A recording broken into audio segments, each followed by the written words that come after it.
On second is Watson. Looking left side, and he's got a man. That's Lucas. And he'll get it out near the 40 to the 39. That catch good for 5. It's third down.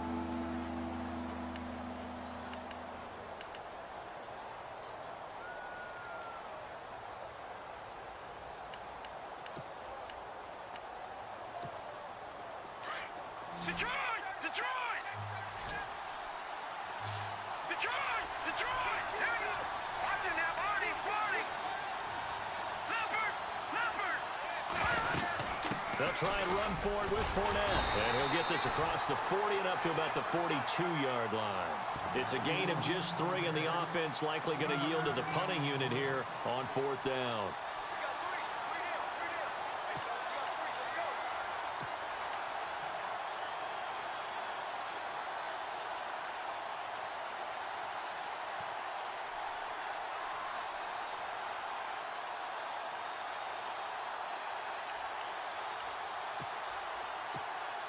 So on fourth down, here's Johnny Hecker to punt it away.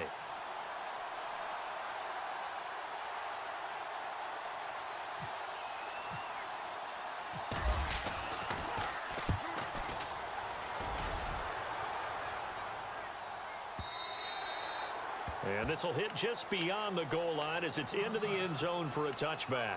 The Cardinal offense here ready to take over. And, you know, certainly a lot of football left to be played. We're not into December yet, but right now where we stand, they're first place in their division. Looking good, looking to be a threat come January. And let's think about what every team has in their goals, all right? Number one goal is what? Make the playoffs. Number two goal is win your division. Number 3 goal, and the biggest goal, I think, is to be the highest seed possible that you can be heading into the playoffs so that you can have as many home games as possible to try and get you to the Super Bowl. And right now fighting for every win possible to try to at least secure home field for the wild card and or divisional round. If these kinds of lanes are available, you have to feel like he's going to have a pretty big game on the ground. Yeah, you can tell early on he's got a little burst in his step, and that's a big pickup right there on first down. See if they stay on the ground for second down. Again, they run with Gurley. And not a whole lot doing there as he'll get it up to about the 28-yard line. Give him a yard on the run there, and that's going to set up a third down and 2. I do know from experience that when you slow down someone's running game, you're not doing the dictating on defense. And guess what? Now you're getting ready to tee off on their quarterback because they have to throw it all the time. But you still have to be alert for the draws and other plays of that nature to make sure you don't get hurt. Let's go. Back to Philly. Here we go. Now Wood off the play fake. Forced out to his left. And he is going to go down. He will be sacked on the final play of this first quarter.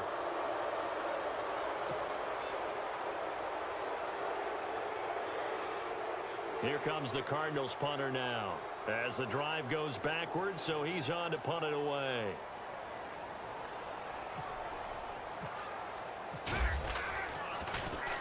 And the win last week punted 4 times as this one's away. Taken from just outside the 30. A big kick that time, 52 yards. And the Rams will go on offense here with a 1st and 10. Now the Rams offense, they work their way back on the field. And Charles, if the season ended today, and it's not going to, we still have December left. More football. We're only in November. But they would be a wild card team. And that's great. They'd be in the playoffs, but you know they're trying to bump up to be one of those division leaders. That guarantees you at least one home game in the playoffs, and that's what you're really seeking. But there also isn't much margin for error for this team, right? Because right where they're sitting, a 2-game losing streak could have them out of the playoffs, so they've got to make sure they continue to keep the momentum going. Absolutely. There's some sharks smelling blood in the water behind them. It's a 6-yard pickup, but it gets them to 2nd and 4.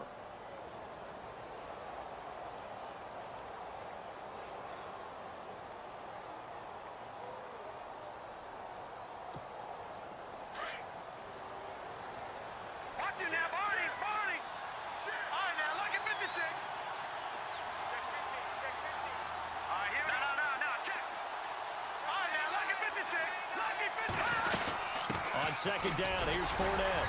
And he'll take this one up close to about the 45. They got 2 of the 3 they needed there. It leaves them with 3rd and just a yard. Partner, we know today's NFL is really built around the guy throwing the football. But these short runs, they still pay dividends because they can take their toll on a defense and they can add up as the game goes along. You control the clock, you control the ball, and that way you often control the game.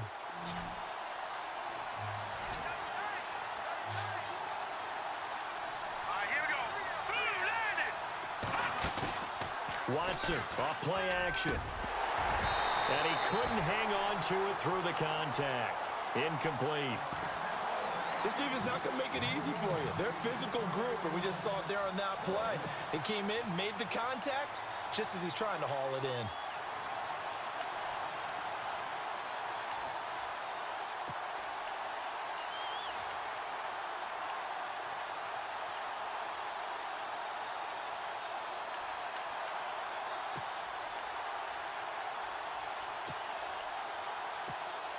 And how about this one now? In their own territory, a gutsy call. They're going to go for this on 4th and a yard. Here we go. Blue 90. Blue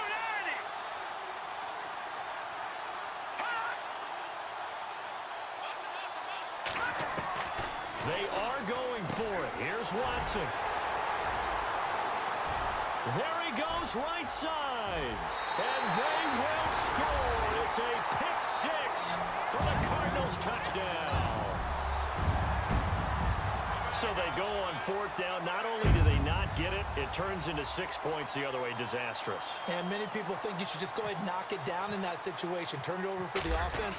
But I had a defensive coordinator recently tell me, we see that as a passive play. We don't do that anymore. We want the ball in our hands, and we want to head the other way. Probably also instinct a lot of times. If you see a lot of green grass ahead of you, go ahead and grab it. It's the exact right play to do. That's knowing when to break the rules and when to make a play that maybe you hadn't been taught. So they throw the pick 6. They'll get another shot at it now as this one's in the air.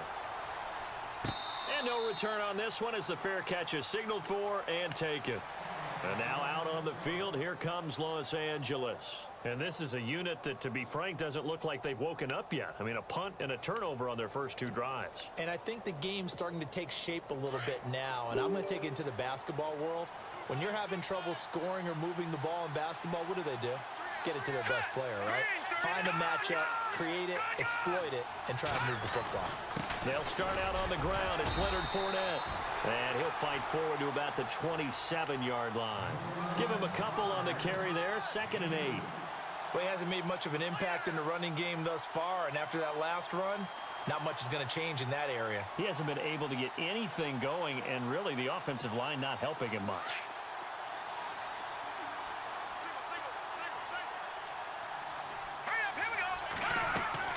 On 2nd down, here's Watson.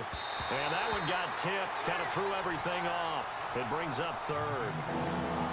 I tell you, Brandon, this defense is playing with some confidence. Haven't allowed a point yet. Flying to the football. I'm telling you, it's almost 11 to the ball on every snap. Another nice job there to force an incompletion. And on 3rd down, a nickel formation here defensively.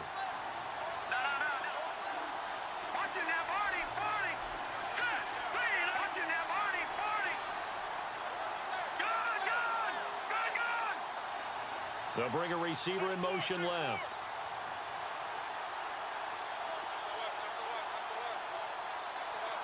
They'll send a receiver in motion to the right. To throw is Watson. He's going to hit his man out of the backfield. Complete. They convert on 3rd with a gain of 22. Everyone's got to be able to catch the football. Doesn't matter what position you play, but if you're on offense, be aware a ball may come your way.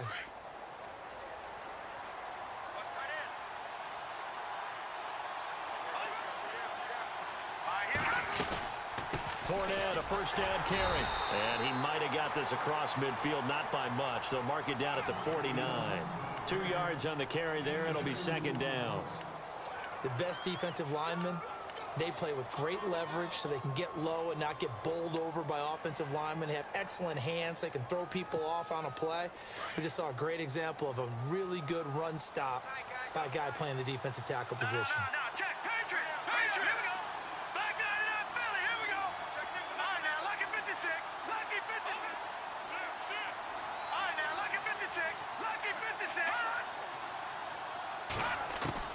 Here's Watson now on second down. And he's got his man out of the backfield. That's complete. And he'll get it down here to the 43. It's a gain of 7, and that's going to lead to a third down.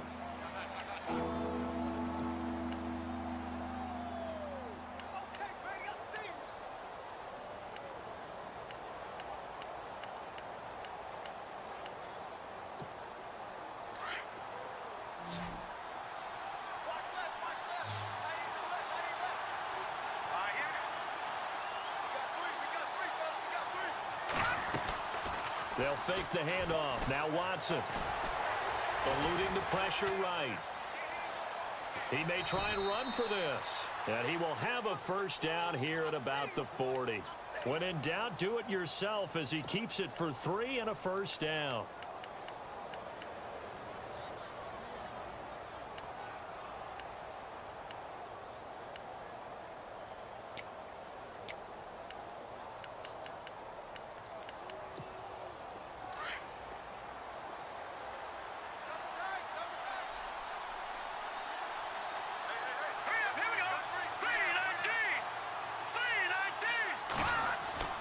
Now a first down throw, Watson. And an alley to run. And he'll avoid the tackle there with a slide.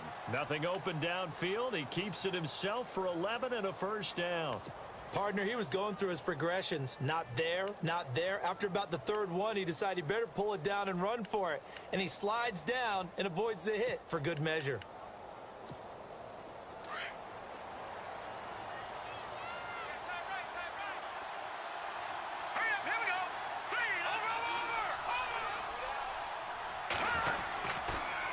Here's a give to Fournette. And he's going to bring this one down to right about the 20-yard line.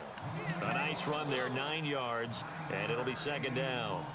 Even though they gave up more than they wanted to on that play, it actually illustrates how well they bottled him up throughout the game because that was his longest run of this contest. An update now from Oakland, and the Bucs are out to an early lead. That one tight to this point, and you'd have to imagine it'll stay tight throughout.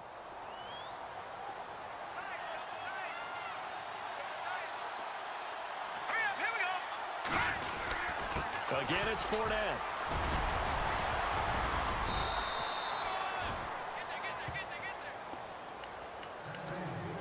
Two minutes remain here in the first half.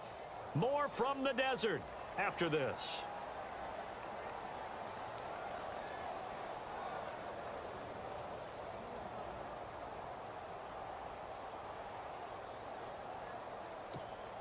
So they pick up the first down after the run, and now they approach for the fresh set.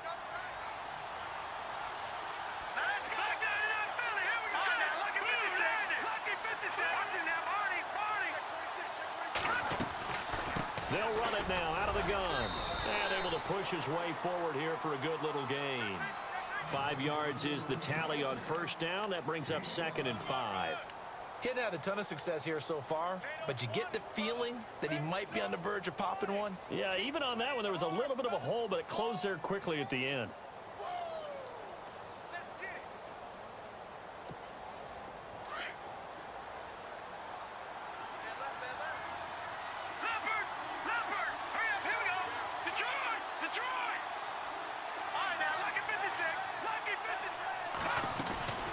They'll run it now out of the gun. Looking for a seam, but finding none. He'll get back to the line of scrimmage, and that's it. And now here's a timeout defensively coming from the Cardinals. It's just their first, so they'll have 2 remaining here before we get to halftime. The Rams on third down. They've hit 2 for 4 thus far. This will be 3rd and 6. Woods, the receiver, in motion left. On third down, Fournette. And he's able to get it down to the 2-yard line. And now the Cardinals going to use another timeout.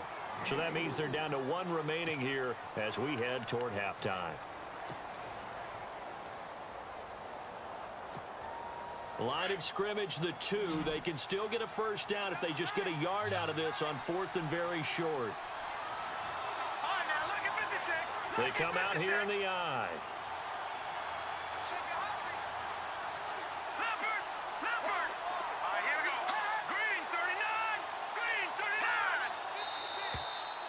now movement and a whistle, and they may have to rethink their plans on fourth down. He went backwards 5 yards there on third down to bring up fourth.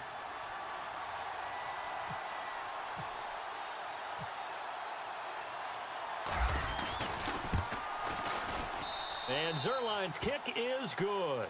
And they get themselves on the board here. It's 10-3. So they get 3. They were hoping for 6. An unlucky number 13 play drive. Well, you go to the sideline after putting 3 points on the board, happy, but you wanted to be ecstatic. You wanted to have 6 on the board. On the opposite sideline, though, the defense, I think they're high-fiving each other, only giving up 3 after letting them run that much offense. Arizona getting ready to go as they take the field. And on the last go-around, they really couldn't get anything going. They had to punt from deep inside their own territory, which means you're going to lose the field position battle as a general rule. What they're looking for now is a little more consistency, move the ball at least a few times on offense, get a couple of first downs, and hopefully flip the field. Yeah, just something to build off of. That's what they're looking for here. And he'll fight forward maybe to the line of scrimmage, but that's all. Well, at least he was able to break that initial contact, or it could have been a loss. Yeah, give credit to the defensive player, though. What did he do? Made him slow down, slow up his feet, and allowed the rest of the guys to get there to finish him off. Back there, Philly. Here we go. Back there, Philly. Here we go. To throw is Wood. Looking to throw on second down. And they'll set up the screen to Gurley. And they'll take him down at the 31-yard line. Give him 6 on the screen, but now it's third down.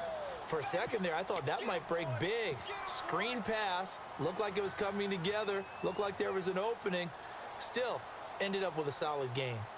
Now they're in the second quarter now in Oakland. The Raiders are out to an early lead. And we'll keep you abreast of how that one shakes out. Now let's go. Back there, Philly. Here we go.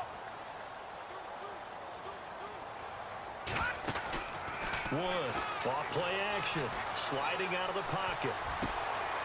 Got a man over the middle, and it's complete. Now a timeout signaled for, and they'll get it with 10 seconds to go before halftime.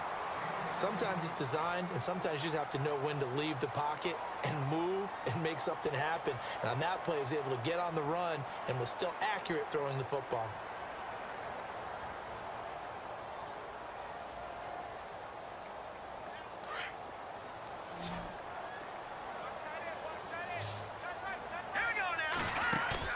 They go play action here on first down. And a quick throw here, that's complete. 11 more on that one, and another first down. And now the passing game here in the second quarter starting to heat up a little bit.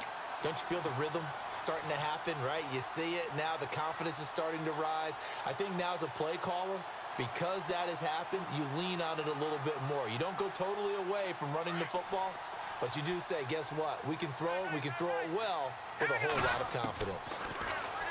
Looking to throw. Wood. Quick hitter here, it's complete. And he'll be brought down, it looks like right at the 40. And actually, Larry, hold that thought. We're right back to the action.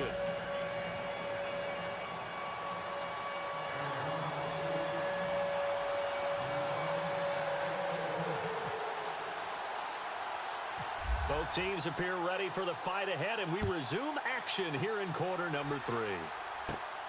And a short kick, taking it about the 16. And they're going to start this drive in pretty good shape as they get it up past the 30. So now here are the Rams as their offense comes back out. They're close game, but they're going to need to do a little bit better probably here in half 2, no? I would agree with that totally. I would guess it in the locker room. They talked about cleaning up some of the errors, but overall, I think they wanted to be positive with them. Guys, we're right there. Just not playing as well as we need to. Let's pick it up, and we still have a chance to win this game. Yeah, they do. We'll see if they can pick it up. And he'll lose yardage. Brought down at the 32. That's going to go as a loss of 2, and it'll be second down. It's real easy to say this running game needs to be better, but the reality is they've been given little time to actually find a place to run the football. It's almost like the defense is there on the handoff.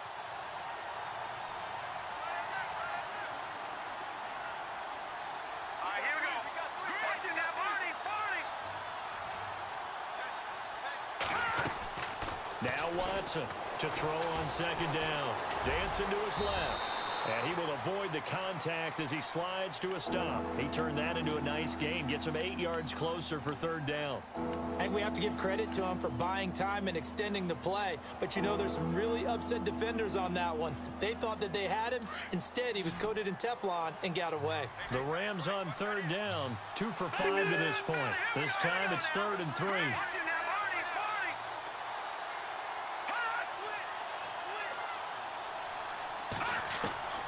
A shotgun snap for Watson. Escaping the pressure right. Over the middle, complete. It's Lucas. They get 5 out of that one, and it moves the chains. We talk about mobility on quarterbacks all the time. Here's where it really pays off. Able to move, evade, and is accurate throwing on the run and picking up a first down.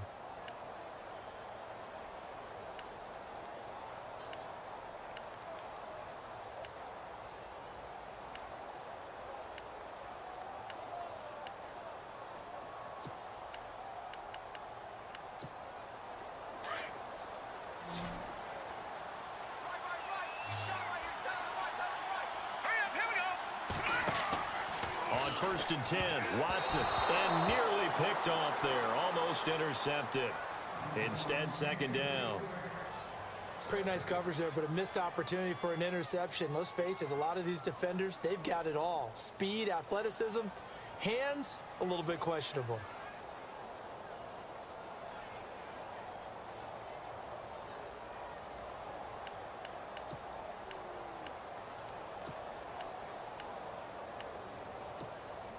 Unable to connect on the first down pass play. Now it's second down.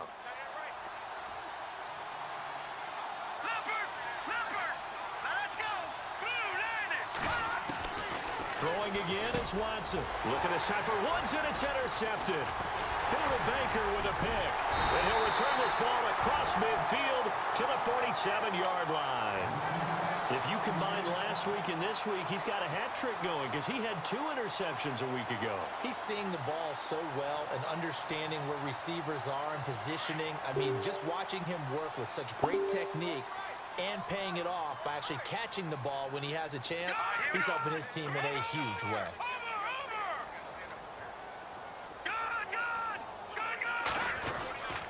Time to establish the run game here. Gurley. And this has been a familiar sight all afternoon as they stop him behind the line. This will be a 2-yard loss on the play. And that'll make it 2nd and 12.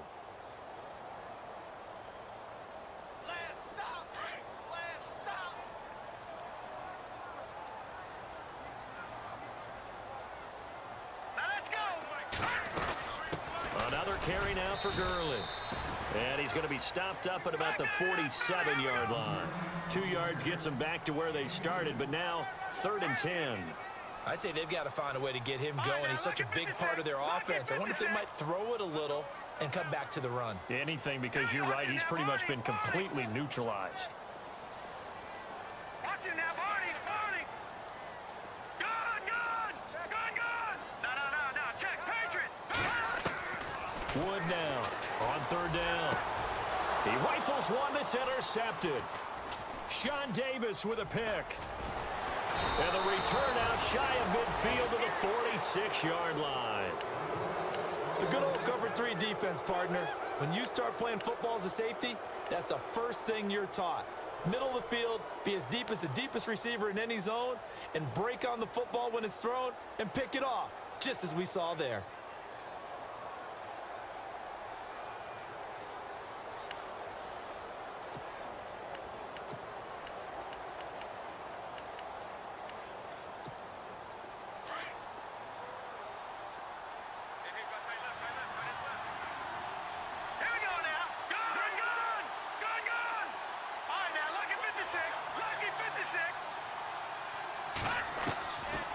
After the interception, here's Watson. And it's incomplete. Took a shot, couldn't connect. Well, pretty good coverage there, and both of these defenses, they've had good coverage throughout this one. No doubt about it, and in today's NFL, where we're used to a bit more scoring, this feels almost like a well-pitched game in baseball on both sides where the tension continues to build. Who's going to make the big play? Second down following the incompletion.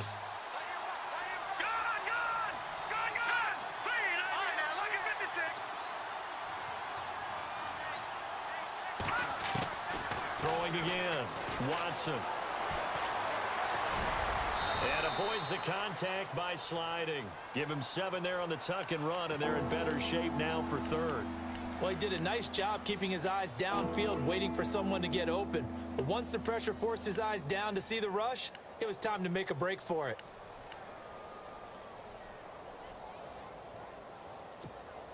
The Rams on third down. They've hit it 50%, 3 of 6 to this point. Here it's 3rd and 3.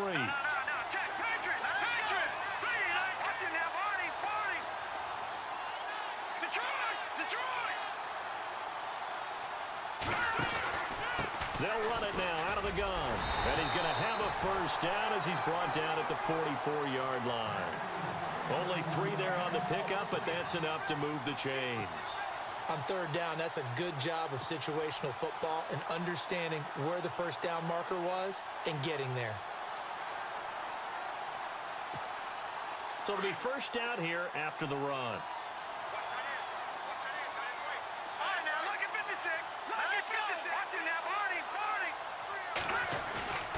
Off of play action, it's Watson. And the open receiver, it's Robert Woods. And he'll get this one down near the 20-yard line. 23 yards on the play.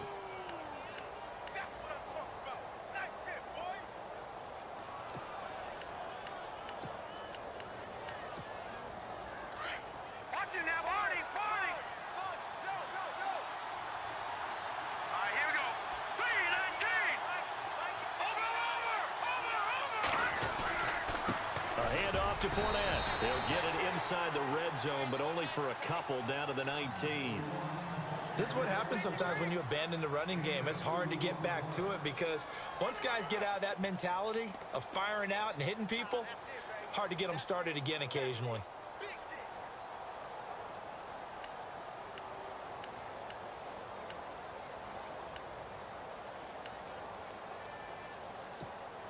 Second down following the run.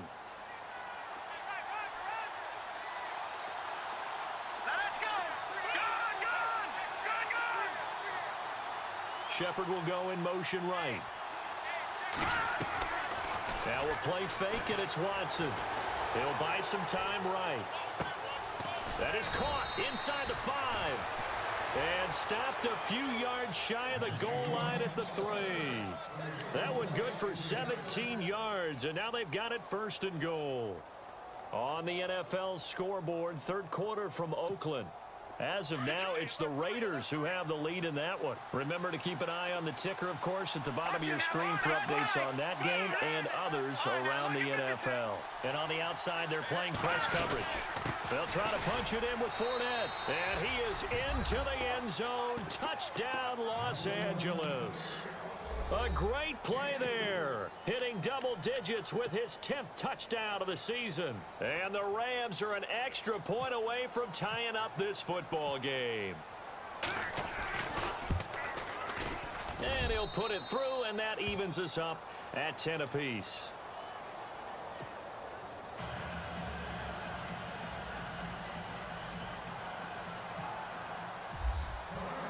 So all square here in this third quarter as the kick's away.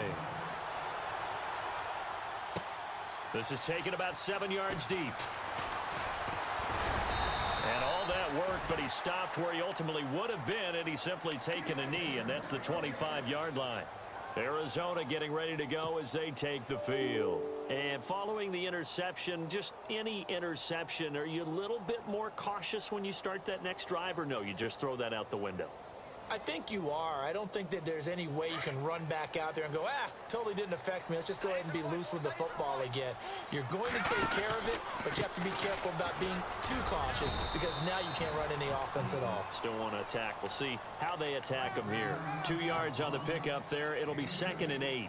Sometimes with the running game, you've just got to stick with it. Look, it's the third quarter, no time to panic. But that also doesn't mean you just do it the same way you've been doing it the entire ball game. Maybe change up some blocking assignments or run a few different plays, but stay with the overall essence of the running game. And they'll send the tight end in motion left. They'll stick to the ground game with Gurley. Space to maneuver at the 40.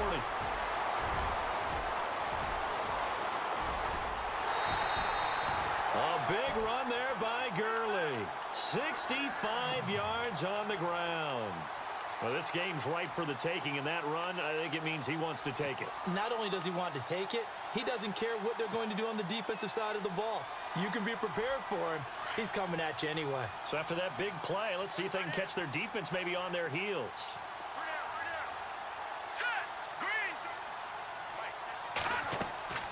Back to throw. Wood. He'll try and set up the screen. It's complete.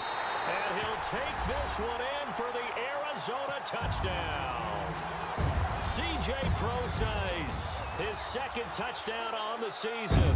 And the Cardinals have taken the lead.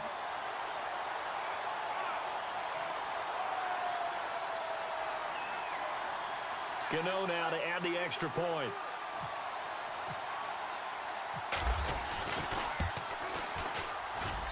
He's got it as they go up by a total of 17-10.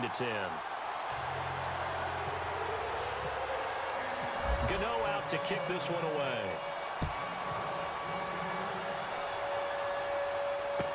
That'll be taken in the end zone.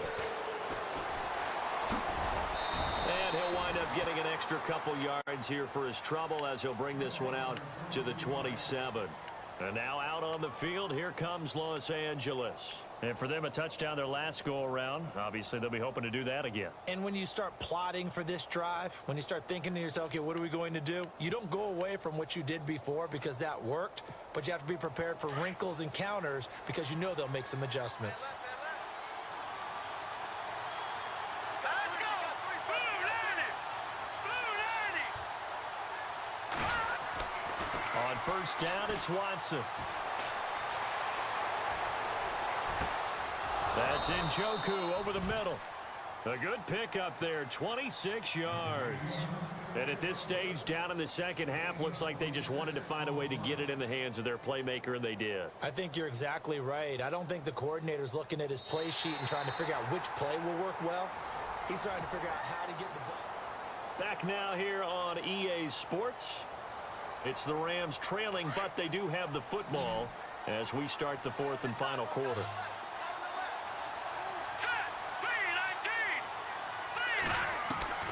Watson on first down. Throw left side complete. It's Shepard. And he'll get it down here to the 43. That throw good for 4. It's second down.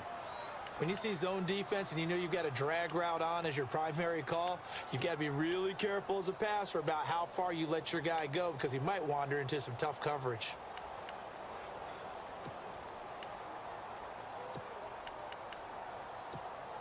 So they complete the pass, and now they face a second down.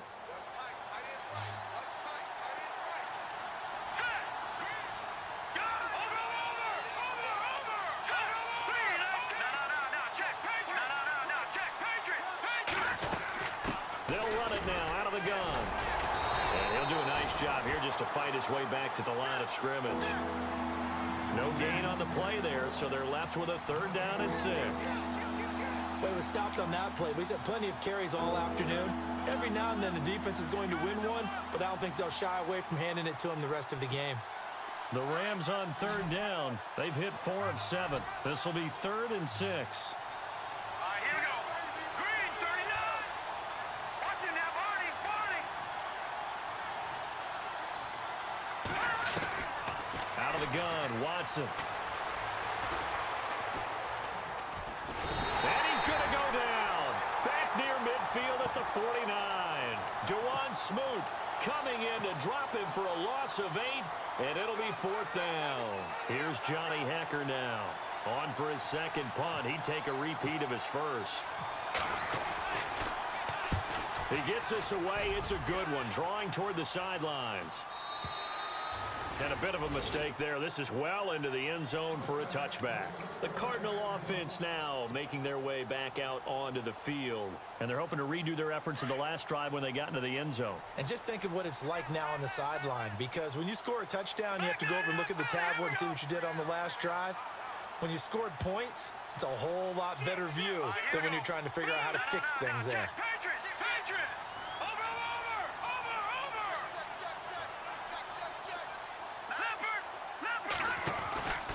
They'll start out on the ground with Gurley.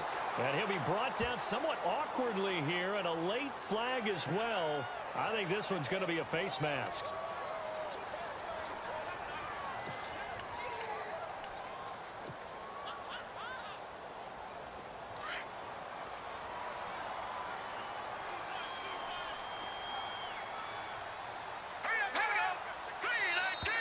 Now flags will come in. I think this one's going to be on the defense for jumping. So a jump there defensively. And it's a killer. Watch the football. Don't move across the line of scrimmage until the ball moves.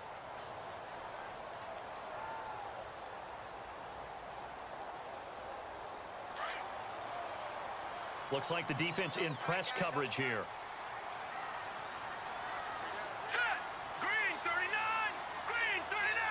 They'll bring a receiver in motion right.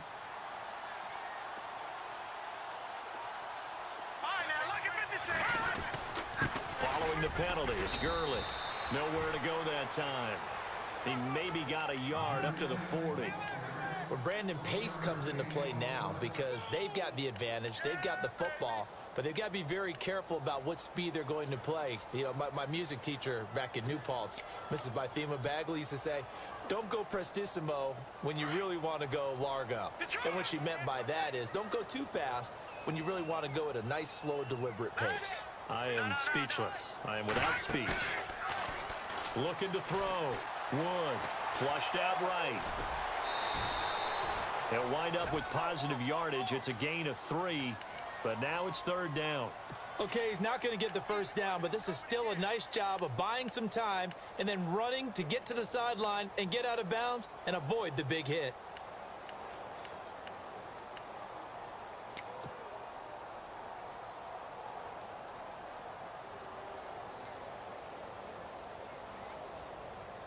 The Cardinals on 3rd down. They've hit it 50%, 3 of 6 to this point. They're up against a 3rd and 1 situation.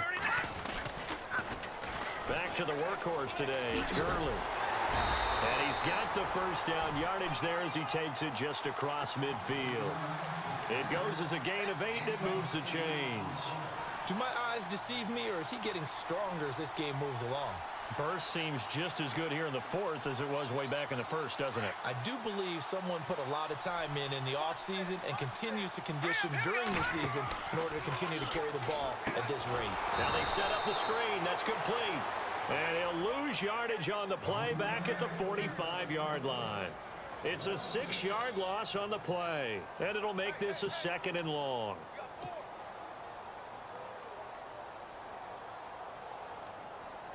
Under 4 to go now as the clock runs and they come up on 2nd down.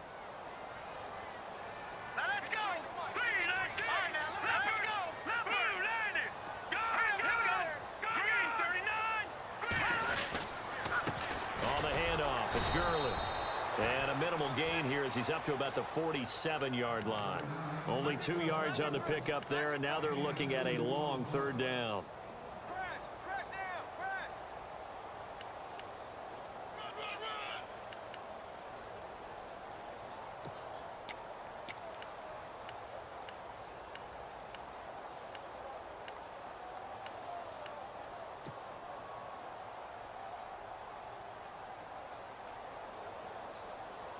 And the defense searches for one more stop here after the run on 2nd down.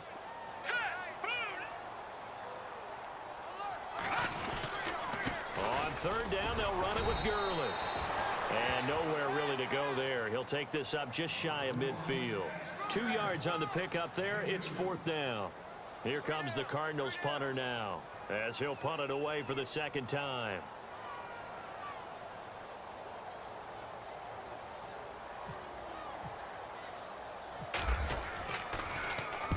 He gets this one away, and boy, it's another boomer. So possession goes over here on the punt. And the Rams will be backed up deep to begin the drive as they take over 1st and 10. The Rams offense now making their way out to take over. Well, they're going to have to go at least 50, 60 yards here if they want to ensure that they don't have to punt the ball like they did last time. Yeah, so what you're saying is we're not playing to just get out of the shadow of your own goal line, right? You're playing to make sure the punter doesn't see the field again. So it's not picking up a couple of first downs. You want to pick up 5 or 6 first downs and make sure you move the ball into their territory.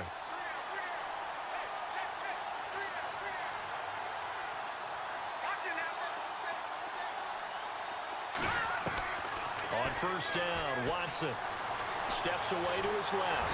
And he's going to go down right near the goal line. The officials look at each other. They're going to mark him at the 1-yard line. I think most quarterbacks would love to have the goal line actually extend up into the air and turn into a wall. They can put their back against it and know exactly where they are on the field so they don't end up in the end zone. Didn't do it on that play, but perilously close to the goal line. Here we go, Detroit! Detroit! Watch it now. From the end zone, Watson. Flush to his right. And he's going to find his man out of the backfield. That's complete. And he is level. Knocked down hard. A big play there for L.A. 43 yards. Time for a break. We're back to see what happens after this.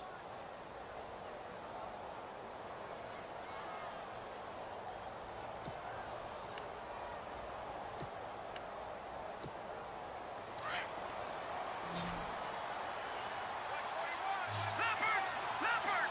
Here we go now. Over!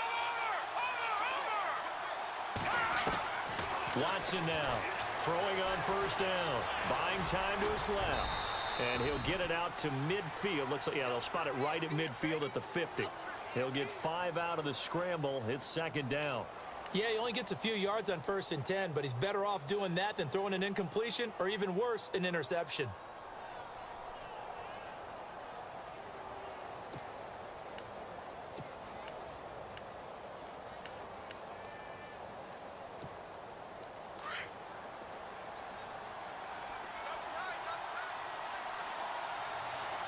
All right, here we go. No. Check. Patriot. Back there, Philly. Here we go. He'll look to throw. Eluding the pressure right. And he is out of bounds inside the 35. 15 yards through the air and a first down. Working the sideline there. Good route, good catch. First down, and he gets out of bounds. Now you have to like the play calling because you have to run some guys down the middle of the field to draw some of the defenders away. They can't just let them guard the sideline exclusively. That's how it's going to work. Sidelines and incompletions to use the clock. They'll run it now out of the gun. And running room scarce here. He's going to be stopped in his tracks at the line of scrimmage.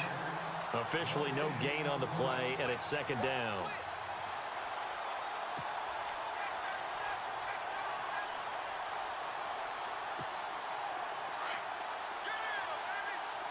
And the D-line pinching together must be expecting the run.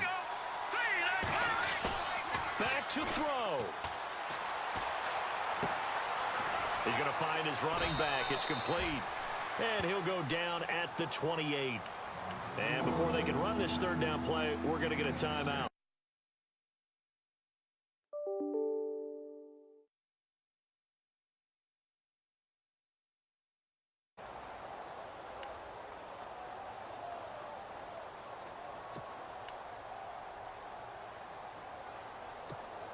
The Rams on third down. They're at 50%, 4 for 8. This is 3rd and 4.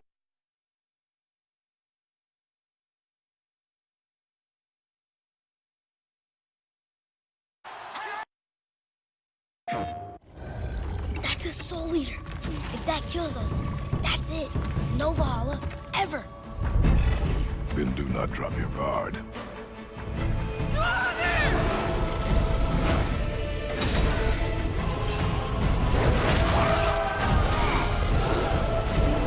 Above us! Pre-order and get 3 shield skins for in-game. PlayStation. Up 1st and 10.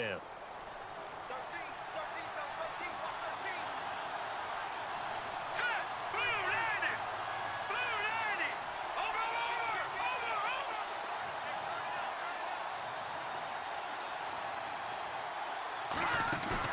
They'll look to throw.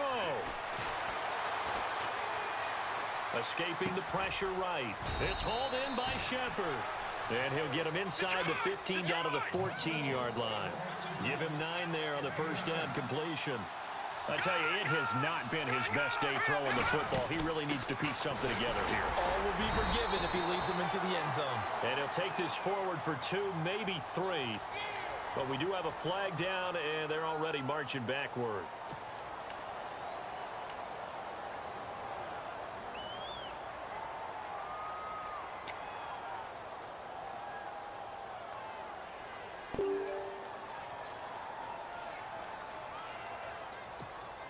And the offense behind the chains here, a touch on 2nd and 11.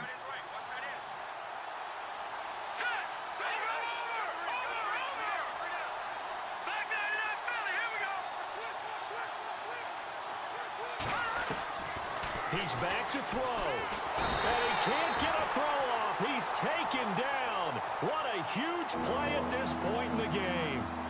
And now maybe they want some extra time to talk about this 3rd and long play as we'll get a timeout.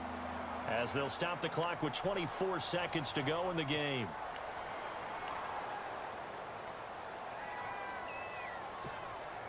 And now they're looking for 19 yards here on 3rd down following 2 negative plays.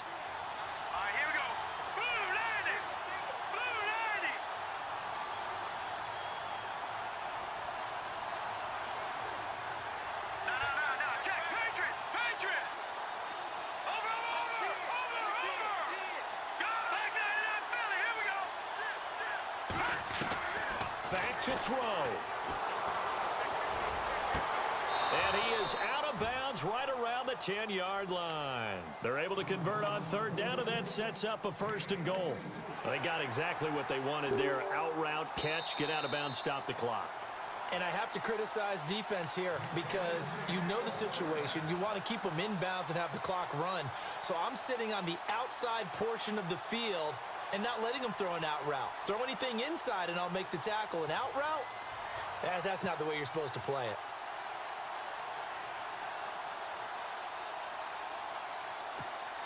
So here we go, 1st and 10 now.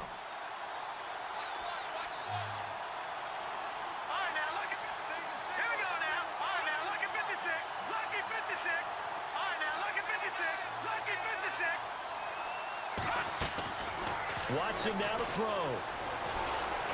Flushed out right. And he takes this down to about the 2 before going out of bounds. He'll wind up getting 9 after tucking it and running, so it'll leave him with 2nd and a yard.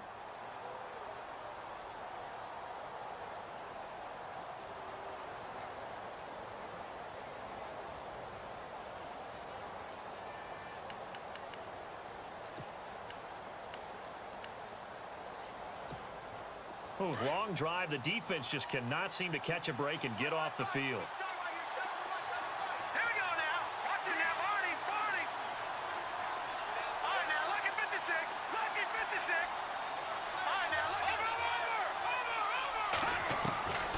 Watson. That'll be incomplete with 9 seconds now showing on the clock. He was trying to get it to his tight end, David Njoku. And it's 3rd and short.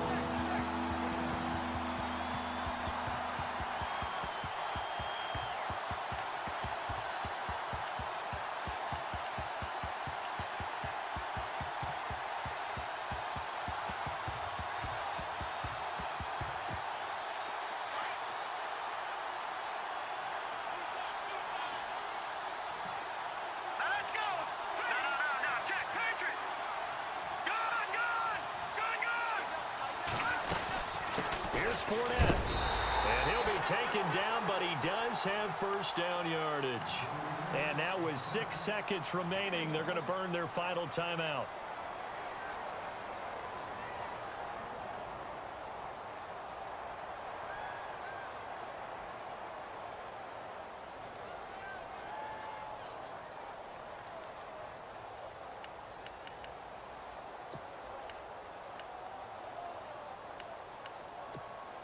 Well, just play after play after play on this long drive for the offense.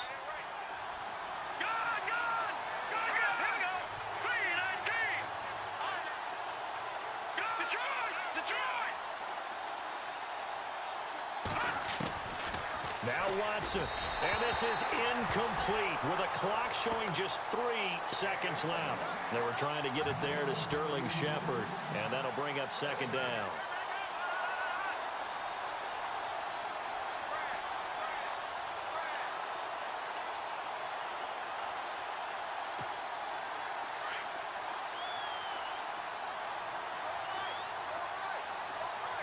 Now let's go! Green, 39! No. Watch it now, Marty! Marty! Switch! Check 26, check 26. One last throw here for Watson. And it's caught. It's a touchdown with zeros on the clock. And an extra point will send us to OT. Brandon, we've seen this many times before. They've got the momentum. They just scored. Go for 2 and end this thing now. Now for the all-critical extra point.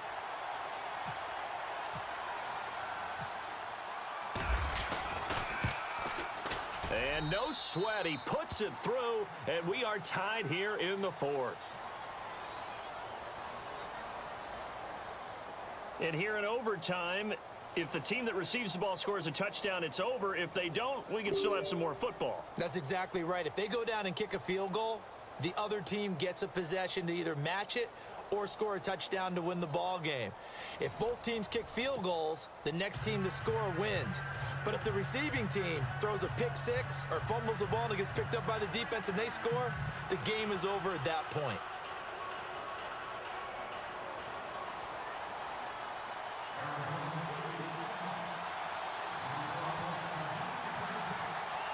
So we're right back where we started, all even as the kick's away. That's fielded in the end zone. And all that worked, but he stopped where he ultimately would have been had he simply taken a knee, and that's the 25-yard line. And the Rams getting set to go now. They're set for their first drive here in overtime, and this is where the crowd can really become a factor. They've had to battle it all day, but I know what you're saying. In overtime, that gets doubled, doesn't it? At least, because now the crowd really wants to be involved and help their team, and that first drive can dictate the whole thing because they know if this team takes it downfield and scores a touchdown, it's game over. It's been loud in here so far. Being chased out left. And he'll slide down to avoid the contact. A nice job there on the escape and scramble. A first down, a 16-yard gain. Partner, as a quarterback, sometimes you just got to know when the clock has gone off in your head, it's time to go. Tuck it and get all you can.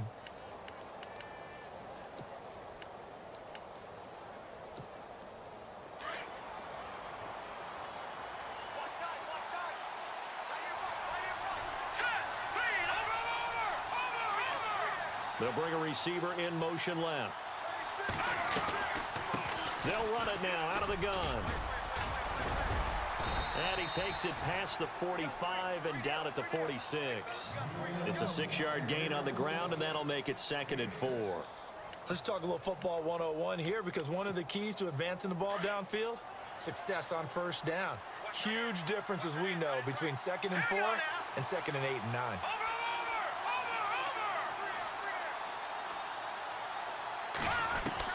First throw in OT for Watson. And his throw's going to be incomplete. Robert Woods, the intended receiver that time. And that takes us from 2nd to 3rd down. Let's give some credit to the defensive guys on that play. Able to bat that one away. Sure looked like they were trying to hit the corner route.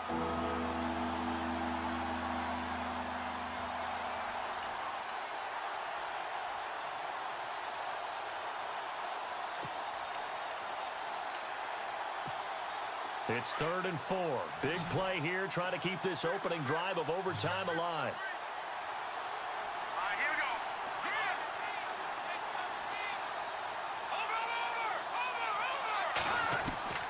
From the gun, here's Watson. Flush to his right. Airing it out deep for Woods. And incomplete here on 3rd down. Well, I know you're toward the middle of the field here, but still, 4th down this distance, you got to punt it right. That's definitely the first instinct because you say, okay, let's just play some field position, make sure we don't lose the game here, turn it over in a key spot. But if you feel really good about your trigger guy, if you feel great about him, you might want to leave the ball in his hands and let him work his magic.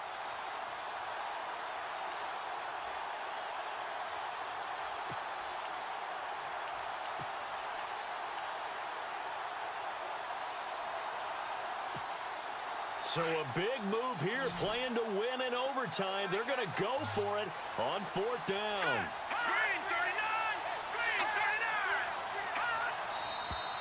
Oh, and now movement and a whistle, and they may have to rethink their plans on 4th down.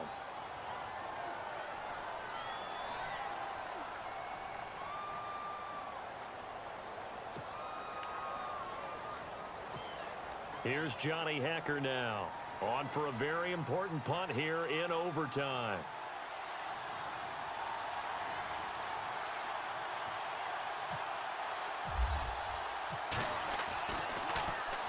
This is away and a very good kick, angled for the sidelines. And out of bounds, sailed over, looked like right near the pylon. This one's going to be perfect. Directional kicking at its finest, right down at the 1-yard line. So out now come the Cardinals. Their defense did its job, got the stop. All they need is 3, and this is over. Couldn't have done much else other than score themselves and end it. But they turned it back over to them, and now all they need is a field goal to win the game. An excellent job by the defense. Can the offense finish things off? Now part 1 is done, now part 2. And he will forge his way forward only up to the 2-yard line. Just a yard on the first down carry, so it's 2nd and 9.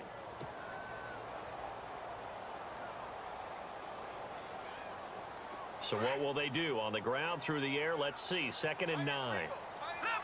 Leopard! Hurry up, here we go! Leopard! Leopard! Here's Wood to throw from his end zone. Eluding the pressure right. Now he's going to... Oh, and it's intercepted! Picked off around the 37. And he will bring it back. It's an interception return for a Rams touchdown. Still catching our breaths from that electric finish. You get into overtime, that's one thing. It was a great 4 quarters. But then in OT, not only to win it, but to win it on a defensive score. Wow. Oh, definitely. And I think from now on, we're going to definitely travel someone who...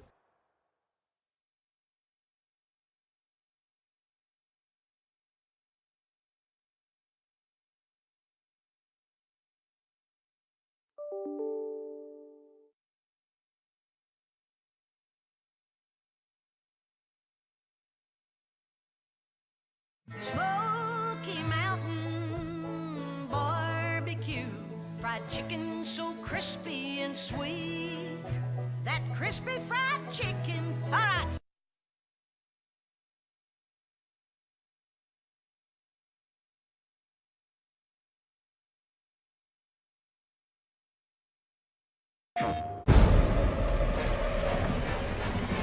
Stay calm, boy! I am! The road ahead is long and unforgiving. No place for a boy. You must be a warrior.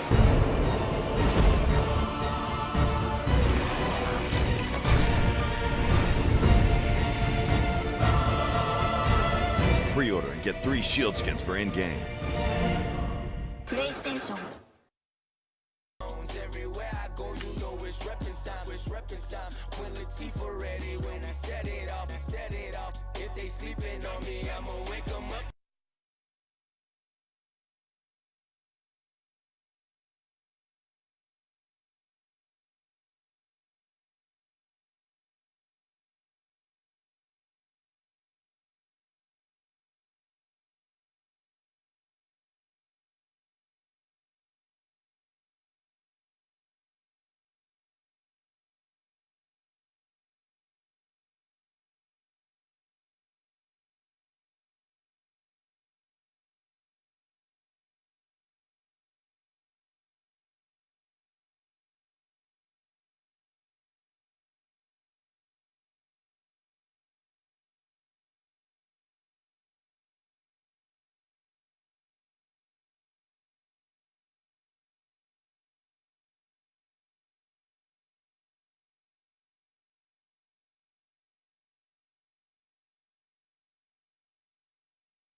They'll try to throw now. Prescott. A dump off for Abdullah. And able to break one tackle, but then quickly brought down. But a nice little gain. It's a gain of 7, and that'll make it 3rd down. It's funny, throughout the time that we've been together, when we talk with running backs about the ability to catch the ball, their eyes light up when they talk about open field and having one-on-one matchups, don't they? Yeah, they do. And that's the reason why. What we just saw, shedding those tackles, and that's what they're used to doing. It is, and it starts at the beginning of the play. One-on-one matchup if someone's trying to cover them, but they also like those one-on-ones downfield after the catch when they're running with the ball. They think they're going to win those, too. Going to throw right side here, complete. And he'll go down inside the 45 before going out of bounds. It goes for a gain of 10, and it's a 1st down.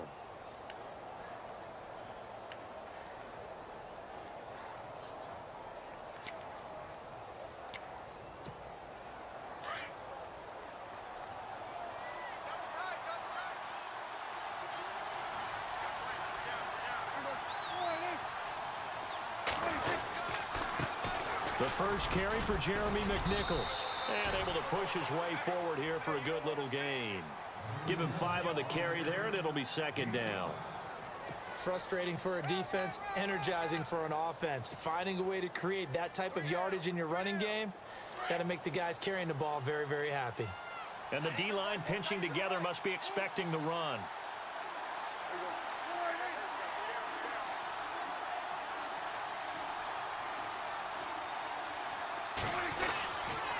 They'll run again. This time it's Abdullah. And he works it to the 30-yard line here, right at the 30. 8 yards on the pickup there, and it moves the sticks. Well, they came into this game saying it was important that they set the tone and show that they can run the football. I believe that they've done that here in the first quarter. Offense walks to the line for play number 7 of the drive.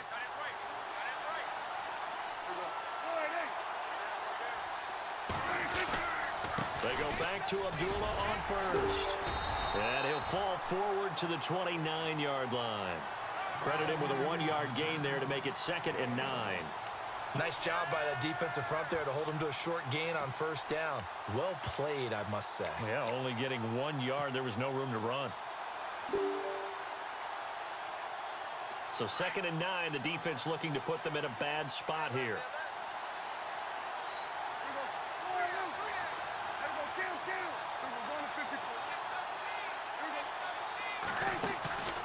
Prescott from the gun. Dancing to his left. Looking left side, he's got it, complete. And he'll go down here right around the 23-yard line. The reception good for 7. It's 3rd down.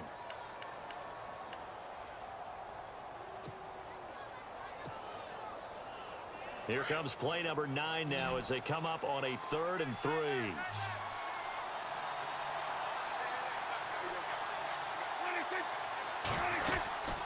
They'll run it now out of the gun. And he'll be taken down near the 20 at the 21. He needed 3. He got 2. Now that'll set up an interesting situation here on 4th and a yard. So here's the kicker, Caleb Sturgis, on to try the field goal. This will be, let's see, 38 yards out. And Sturgis able to knock it through, and that will tie us at 3-3. So he splits the uprights there, and I would imagine it's nice as a kicker. Right when it leaves your foot, you know it's good. Yeah, it's kind of like a golfer that picks up his tee after a nice drive without even watching it land. Solid analogy. I like it. And that'll carry over the back line of the end zone for a touchback. The Seahawks offense now, they get ready to head back onto the field. And after the field goal last time, we'll see what they can get here. At least they got points out of the last drive, Charles. I never met an offensive coach that didn't want to drive to end with a kick. Most of them wanted to end with a PAT, right? In this case, a field goal, they'll take it way better than the alternative, which is a punt. Yeah, but you've met fan bases that win it. And down he goes. The 49ers get there. Damon Harrison in there to drop him for his 5th sack of the year. Fourth. Dagger. Let's head. Bridgewater now on 2nd down. Under pressure again, and down he goes again. Damon Harrison in there to get him, and that's sack number 6 for him on the year.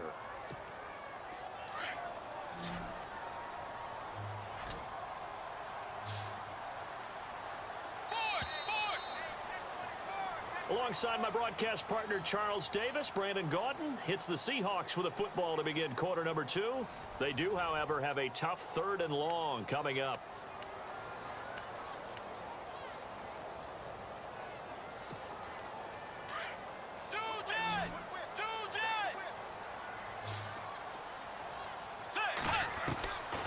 Out of the gun, Bridgewater.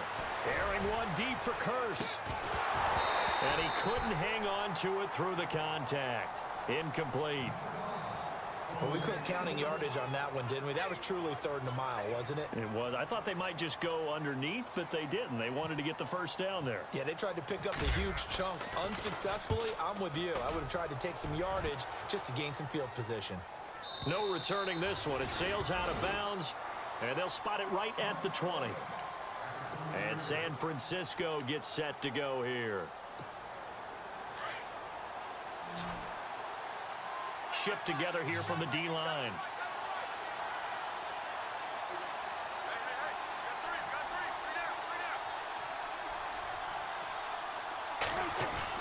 They start the drive with Abdullah. Just a yard on the pickup there, and it'll bring up a 2nd and 9. That was a really nice play, be able to stack that one up. When they get back in the huddle, he's got to tell his guys up front, great job.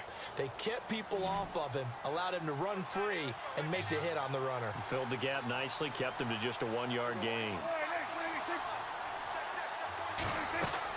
A 2nd down throw for Prescott. It's a screen to Abdullah. And he'll get to the 29-yard line, brought down there. It'll be a pickup of 8 on the screen, and it sets up a 3rd down. And just in general, Charles, on a play like that, how tough is it for the defense to account for a running back essentially being a receiver downfield? It's very difficult, especially if the running back has skills like a receiver, and you're aware of that before the game even begins. So throughout your practice sessions, you're going to want to be aware of him. Where is he lining up? What can he do? What kind of damage can he do to us downfield? And who can match up with him without weakening our overall defense? You're exactly right. It's a tough task to match up to him. Throwing for his running back, and he's got him complete. And 12 yards that time, and picking up the 1st.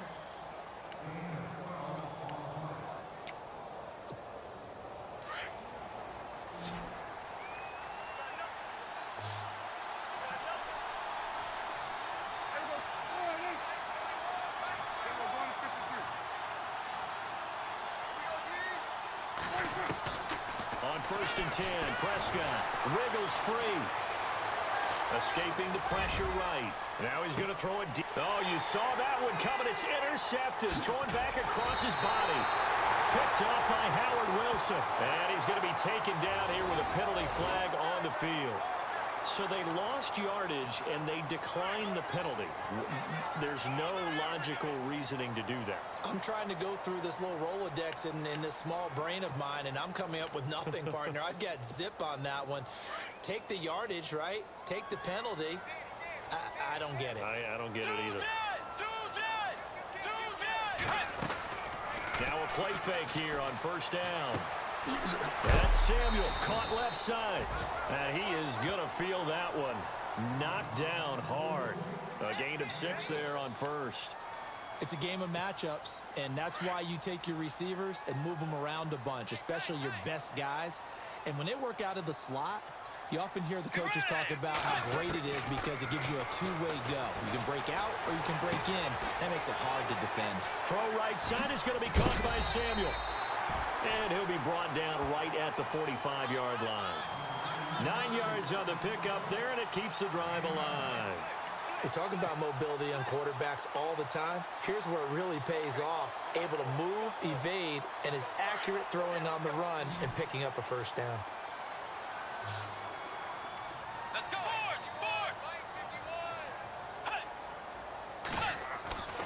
First down, Bridgewater. He finds his running back, Rawls. And taking it across midfield and inside the 45. A nice pickup there of 11 yards, and it'll move the sticks. I think the best offenses love to get the ball to their running backs in open space because they have the ability to make people miss. And they also have the ability to run over people. And if you do that throughout the game, after a while, they might just run through some of those tackles and go a long way. Well, we saw him shed a nice tackle on that play. He couldn't quite hold it. Got hit. Ball pops out. Incomplete. That's very well timed there defensively because it's not a bad throw, but the collision came at the exact time he was reaching to bring in the football. Really, really well done. Decent offense, just better defense. I think you're right. A second down throw for Bridgewater. Oh, and he'll just get rid of this one deep. And it's intercepted at the goal line. Snags it for the pick. And a big turnover there as his guys will get the football back. Unfortunately for him, if last week was any indication, we knew a pick was coming at some point. Last week it was interception after interception, and here we go again. We actually quit counting last week at a certain point because I thought I was going to run out of fingers, all right, because I'm not all that skilled. Can anybody hear me? But you're right. It felt like a matter of time, and you got to think the guys on defense, Hello? They couldn't wait for this opportunity after what they saw on tape. And they begin the drive with a duel. Mic check. And he's going to lose yardage here. Back to his own 18. That's going to go as a loss of 2, and it'll be second down. Well, forget about finding a lane there. He barely had time to look up before he was planted in the backfield. Hey, Marty, can you hear me? He was able to hold on to the football.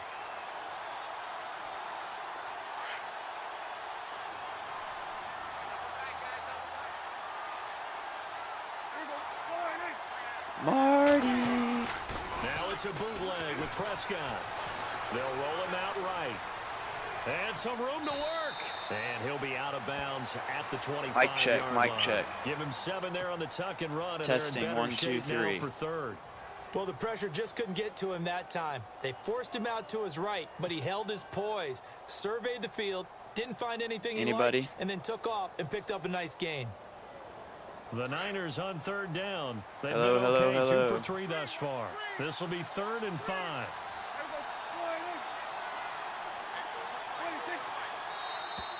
Now contact up front as penalty markers come Marty. in. Who is this against? So they got him coming up from his linebacker spot. And sometimes the position designation really doesn't matter. If you creep up to the line of scrimmage, Marty, you just have to look for Sean, the any football. of you guys Make on? sure Can it you hear? moves before you do.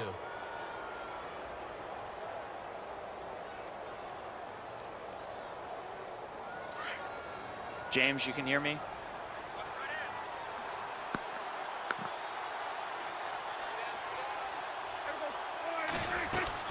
Following the penalty. Awesome. Abdullah.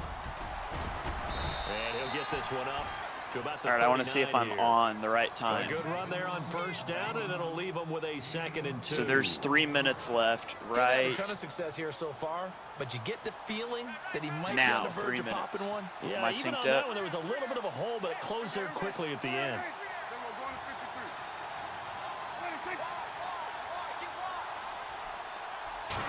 250. They run with Abdullah. And Abdullah 245. lost the football.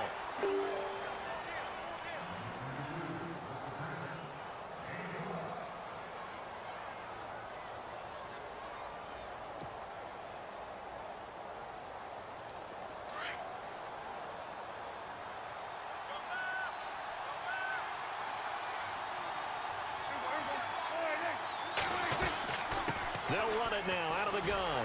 Trying to bounce it outside, but he's only able to get it back to the line of scrimmage. No gain on the play there. 2nd down.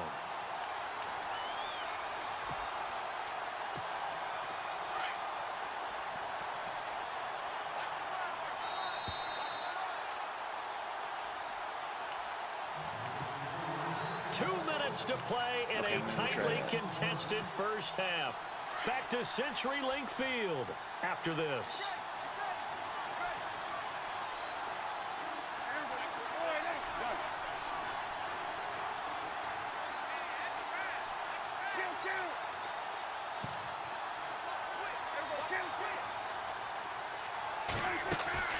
Second down, Prescott. Got a man over the middle, and it's complete. And he'll be taken down, but not before getting this inside the 30. A good pickup there of 20 yards.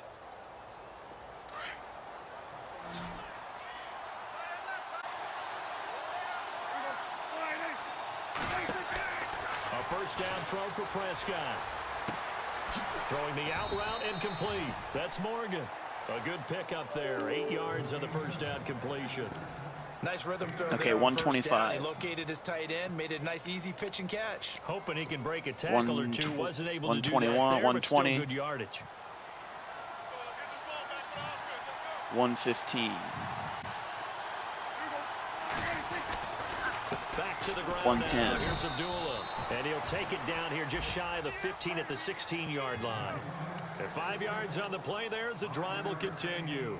2nd and 2 is prime time for a little bit of a gamble, isn't it? Open up the playbook. Go play 1 action. minute. Toss that bad boy deep.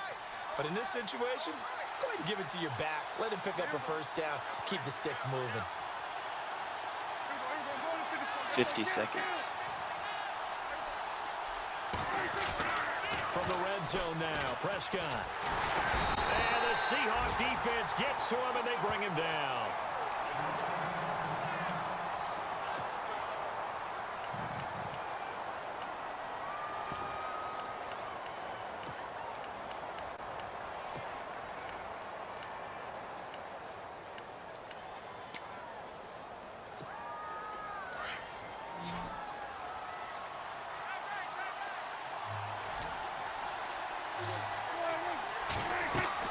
Prescott now on 2nd down. Got his man complete over the middle. That's Walton.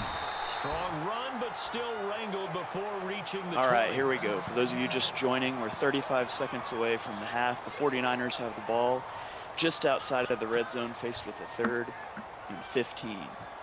A battle of two anemic offenses. The Niners on 3rd results in a down. 3-3 draw so far in the first half. This will be 3rd and 15. Niners come out with 2 wide receivers to the right, 1 to the left in the shotgun. Dak's making hot routes. Drops back to pass. Got a 3-man rush from Seattle. He fires out to the flat, and Dixon's taken down immediately for a 5-yard gain. Seattle will take a timeout with 30 seconds left. The Seahawks left. are going to call another timeout. So that means they're down to 1 remaining here as we head toward halftime. Snap, the hold, the kick is up, and it is good to break the deadlock here in the first half. 6-3 now. 49ers going to kick the ball off to the Seahawks with 26 seconds left in the first half. While they're concerned about not giving up a big return or giving up points themselves going into the half, how good do they feel, though, putting points on the board themselves right near the Going to be fielded at the 5 and taken, cuts back to the middle, spins out to the right, and he's going to be taken down at the 25-yard line. So let's see what the Seahawks can do here with 22 seconds and 1 timeout. Honestly, about the only thing you're going to see here is a deep bomb to Samuel or a pick 6. And so if you don't throw this ball deep or just run it, it's kind of silly, but we'll see what Alvin does here. Bridgewater executes a play action. He is looking deep. He's going to step into the pocket, and he's going to chunk it all the way down to the 15-yard line, and it's batted away with 13 seconds left. Like I said, there's not much good that can go from throwing the ball late, so if you're going to throw it, you might as well chuck it deep, so you're not going to get one of those run-through pick 6s. And I would imagine we're going to see the same thing again here on 2nd down. Seahawks come out in I formation, so maybe we're going to see a run here. Niners are sitting in, looks like a cover 3 shell. Got motion from left to right into the slot by Samuel. It's going to be a play-action pass, and we're going to look to chunk it deep, and a guy comes right up the middle untouched, and he takes down the quarterback. We're going to get a face mask. That's the slow dev, Tylen Dickerson. Drafted as a linebacker, moved to defensive end, and he's been bounced around his whole career. Comes up with a big play there, but can't keep his hands off the face mask. That's going to move the ball up and give the Seahawks a first down.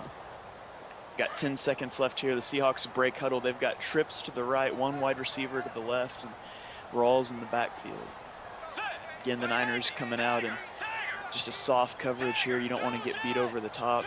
Bridgewater drops back to pass. He's got all the time in the world. Steps in the pocket, fires deep into triple coverage, and it's going to be picked. And we could see a run back here. McDuffie, that's the rookie. He cuts to the right.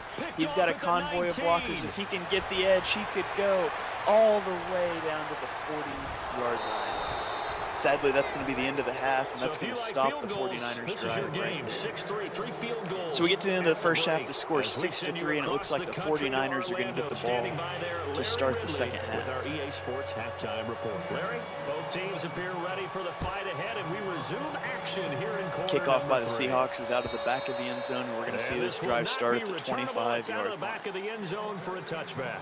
Here comes the 49ers offensive unit as they'll have it first to begin this third quarter. And they're not going to play this conservative, I don't think. All the viewers that are watching out there on Dev Nation Live, you guys are really letting me down with this chat. Let's get this chat hopping. The 49ers come out in I form with 2 wide receivers to the left. They're going to toss it right, try to cut back up the middle. It looked like he had a hold of the outside there, but he bounces it back inside, and McNichols is going to be dropped for a minimal gain. Bring up a second down and 10.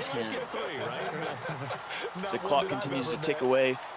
These teams are both kind of known for their defense. Neither one has a standout offense. The Seahawks had a lot going their way prior to the Russell Wilson trade, but when you trade your star quarterback, it's caused some problems in the locker room. They haven't been able to bounce back off to an awful start to this season. They're all but out of contention in the NFC West, but they're looking to play spoiler against the spiraling 49ers. We've got Alvin with an illegal play call there as he only rushes 2 and drops 9 into coverage. The committee might be having a chat with him about that later. Can't do that in Dev Nation, but that's all right. Omar picks up the first down anyways, and so he's going to break huddle here. First and 10, we've got 2 wide receivers out to the right, 1 to the left, and 2 running backs in the backfield. He's in the gun here. A lot of times you're going to see some corner routes, see some streak routes out of this. Let's see what happens here. Gets the fake cut. Dak's going to get the snap. He's going to roll out to the right. Alvin's rushing 2 again. This is a total blatant disregard for the rules. Yet Omar's just going to stand there. He's going to find Sloan out on the edge for another first down. And taking it across midfield and inside the 45. 15 more there, and they're on a roll. It's another first down. How bad is Omar? Omar's the worst. Marty's coming in on the chat asking how bad Omar is. We come out in gun split here again, split slot. Dixon and McNichols in the backfield. DeBose, Watson, and Sloan split out wide. Dak's making reads. He drops back to pass. He stands in the pocket. He's going to chunk it deep to DeBose, and or Sloan, and he's going to go up and make the catch in traffic to get the ball down to the 10-yard line. First and goal from the 10. Excuse me, first and 10 from the 10. They can pick up a first down without picking up the first. So the Niners break huddle and gun tray. We've got 3 wideouts to the left, a tight end to the right. McNichols on the right of Dak Prescott. Dak's going to make some hot routes at the line of scrimmage. Seattle showing blitz. Now they back off. Continuing auto plays as the snap. He's going to hand it to McNichols off the left edge, and he's going to break it wide open for a touchdown, San Francisco. Touchdown 49ers. That's going to push the score up to 12-3, pending the extra point, as the 49ers take a 2-possession lead over the Seahawks. You got to wonder if the Seahawks are going to be able to come back from a play like that. Scores only 3 points in the first half, tosses a pair of interceptions, and now all of a sudden they find themselves down 2 scores with 4:41 to go in the third.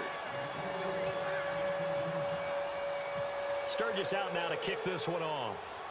Kickoff is deep to the right. It's going to be fielded at the 4-yard line. He's going to take it up, cut to the outside. He spins back to the middle. He hits, breaks the tackle, and takes a hit stick at the 25-yard line. It seems kind of anticlimactic when you make all those moves and you end up right where a touchback would put you, but sometimes that's just how it goes. So the 49ers make some position subs. They're going to come out in nickel 2-4-5 here to try to match personnel as the Seahawks go 5 wide.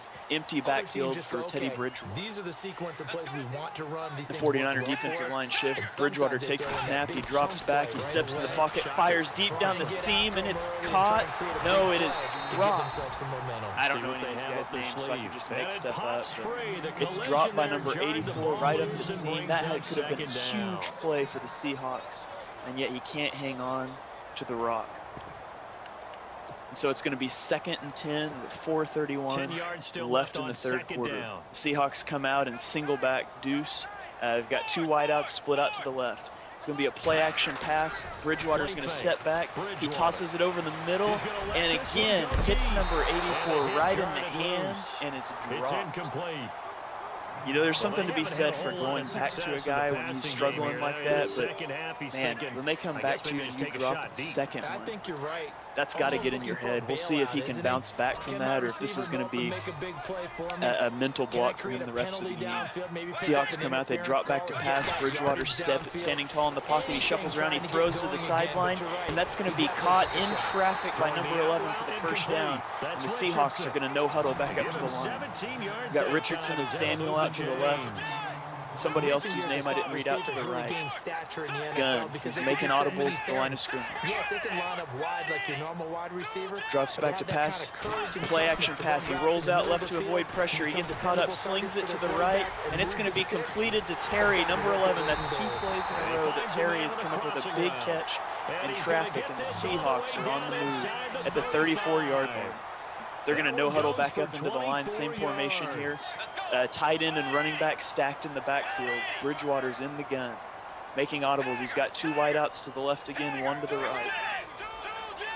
He's going to give it off to Rawls up the middle this time. He's going to break 1 tackle, and he stumbles forward to the 25-yard line, just shy of the first down. And we're going to see them continue to keep up tempo. You know, when you've struggled to move the ball all game and all of a sudden something's working, it makes sense to get up to the line and keep rolling. And Bridgewater's going to roll out, and he slings it up the sideline. It's going to be picked off by Williams, and he could take it back. He's going to take it back to the house, and just like that, the Seahawks' hopes are gone. The 49ers are going to take a 3-score lead with 3 minutes left to go in the third quarter. You can start the bus, guys. This game is over. Bridgewater picked for the 3rd time in this game. This time it's P.J. Williams with the pick 6 to end this. Marty tells me I sound good in the chat and I get all tongue-tied. To end that promising drive from the Seahawks, and the fans are headed to the exits.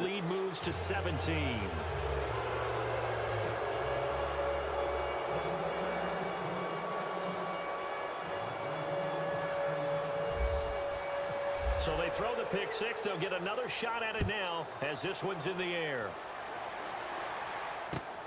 This is taken at the 3. And now running right through it.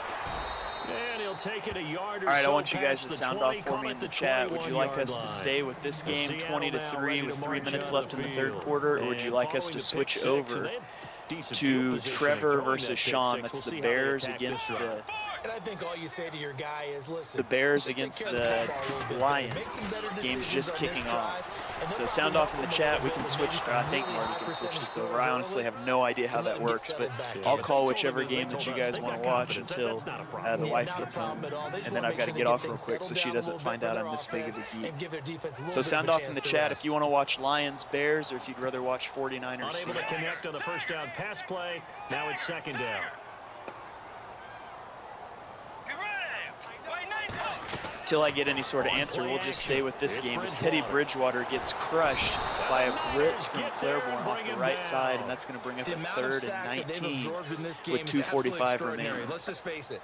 This offensive line, flat out, cannot handle this pass rush. It's been demonstrated time and time again. Here we go, 3rd and 19. The Seahawks break huddle, and they come up to the line. And shotgun, 2 tight ends, 1 wideout split to the left, 1 to the right with Rawls in the backfield. Bridgewater's going to drop back to pass, picks up the 4-man rush, and he's going to chuck it deep, and it's going to be caught out for the first down on the in route there, and they're going to go no huddle again. Here's their on the move. Curtis Samuel with the big first down reception on 3rd and 19.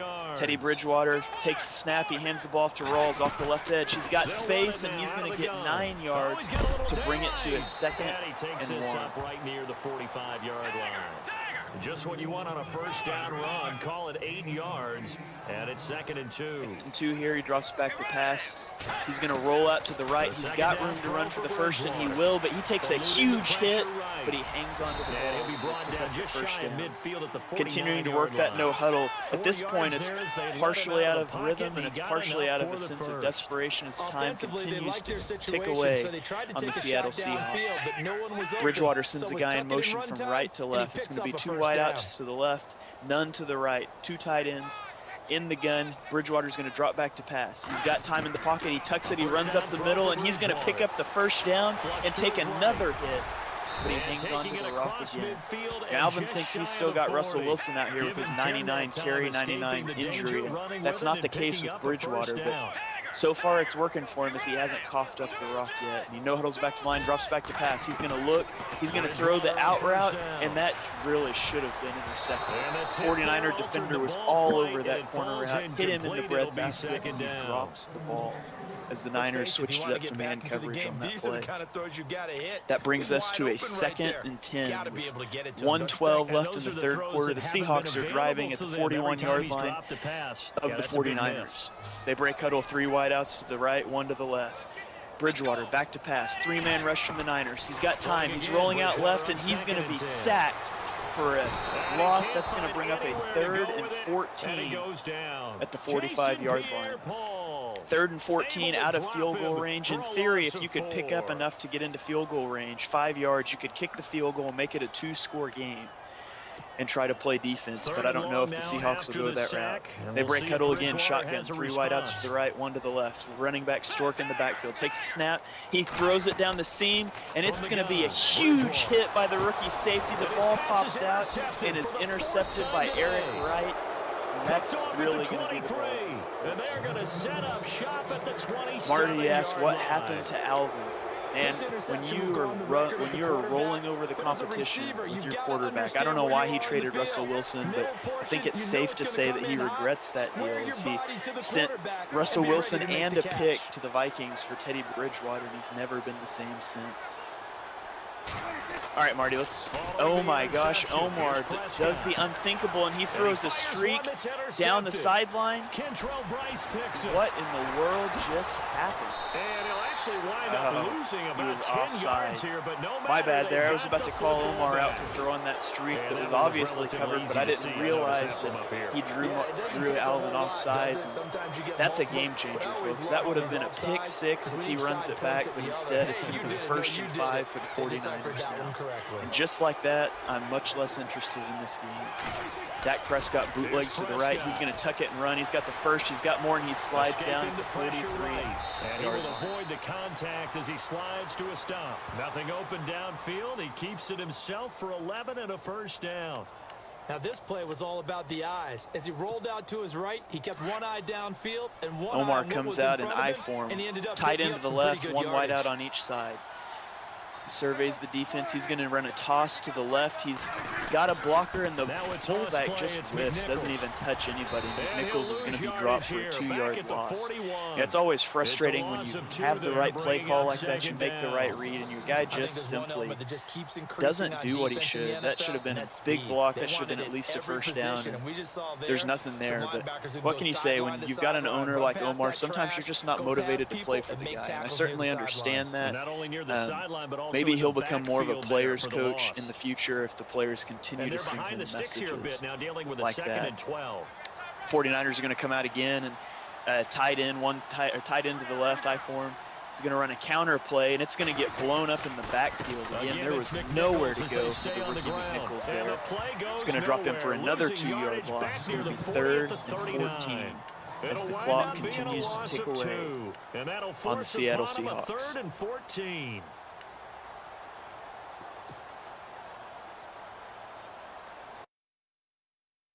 To begin quarter. Now our feed froze. At least mine did. Fried chicken so crispy and sweet. Okay, and we're back. I might be delayed now. We've got pistol trips to the left, or trips to the left. This is the Mike Moran special. Prescott's going to drop back to pass. He's got all day to throw, and he chucks it deep into coverage when he had 2 guys wide open for the 1st down. Okay, cool. So we're going to switch over to a game that's actually worth watching now. So I'm going to pull it up here, and you're going to have to give me a second, and I'll get synced back up again. And we will call for buying time and extending the play, but you know there's some really the Bears upset defenders on that one. They thought that they had him. Instead, he was coated in Teflon and got away. All right, now, lucky 56. Lucky 56. Here we go now. Leopard. Leopard. Watch it now.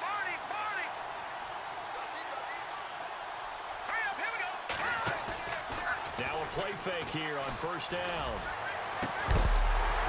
And it pops free. The collision there jarred the ball loose and brings up second down. How about this offense already feeling good about themselves with a touchdown already in their Marty, first help me get drive? synced up here. They certainly come out firing, even though that I'll start reading the clock incomplete. off to you With in the just a 7-0 second. lead, more apt to take a shot like that downfield? Hey, you're one to the good. Go ahead and try and press your advantage. I'm at 620 right now. That looked like a two-deep coverage, which we call cover 618. two. And what that really means is you have corners, what we call rolled up in about a 5-yard area on the outside receivers. Then your Play safeties clock are is back at 33. closer to the hash marks near the middle of the field, somewhere around 30. 10 to 12 yards back. So if you can break through the first level, 27. you get a chance to run before you encounter any type of resistance from the safeties. We saw the example of it right there. Play clock is at 20.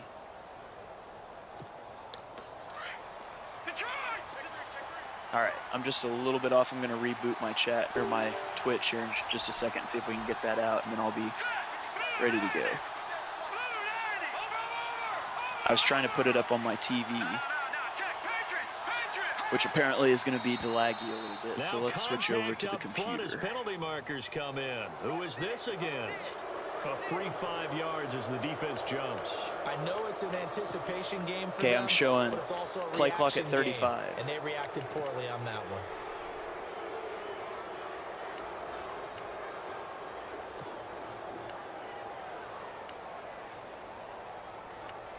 Maybe I'm not off, maybe I'm just slow. We're just going to roll with what we got here. So here we go. For those of you that are just joining, we switched over from the Seahawks-49ers game because it just simply wasn't a good game. We're going to switch over to the Bears and the Lions and hope for a better game. So you've got Sean McKenzie with the Lions against Trevor Williams with the Bears. And so we're picking up 7-0. Bears have the lead with 5:37 left to go till halftime. The Bears are driving at the 45-yard line. Bears coming off of a rough start to the season, but they've been on a roll lately. I believe their record is 5-3 now. They're in a fight for the division. I believe they're one game back from James Billig. And so Bears come out in the shotgun, 2 wideouts to the right, 1 to the left. Trey Medina, the halfback, is in the backfield alongside Mitch Trubisky, and it's going to be a handoff, delay handoff up the middle. He's going to break a tackle and stumble forward to the 38-yard line and pick up the first down. You know, Sean joined the league a couple of seasons ago. He filled in for me when I was gone to Nigeria, and then he took over the Lions when Miguel bowed out. He took over what was probably the worst team in the league and probably the most difficult division at the time. And so far, he's had the reputation of hanging with the good players, but he hasn't been able to put them away yet. And so we're going to see if he can come out against the Bears here and he can win this game. And so the Bears come out in gun bunch. This is one of Trevor's favorite formations. Got the bunch to the right, 1 wide receiver to the left. He's going to do a halfback base off the right side, and he almost has the edge. But Justin Houston sheds the block. He's going to make the tackle in the back.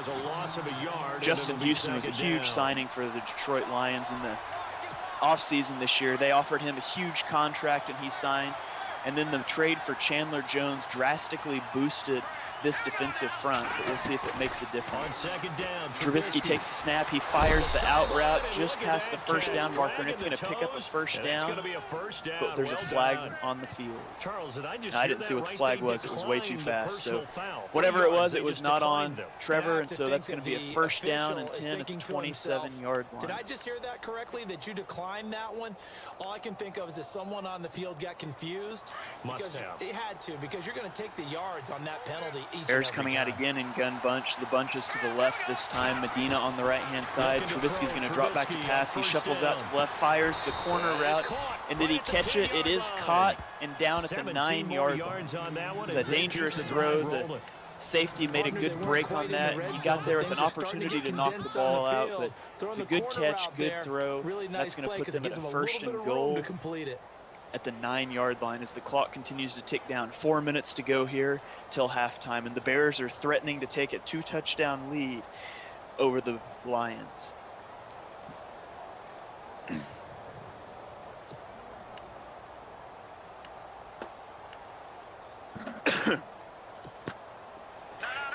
So the Bears break the huddle. They have Under center, 2 tight ends to the right, 2 wideouts to the left. The Lions are in 4-4.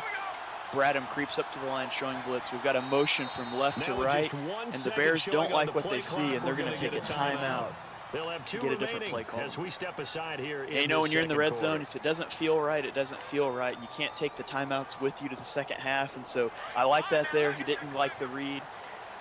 He didn't like that read, and so you call a timeout, get a new play. And so the Bears come out again. They're in single back bunch to the left. They're going to run a toss out to the left. They've got blockers.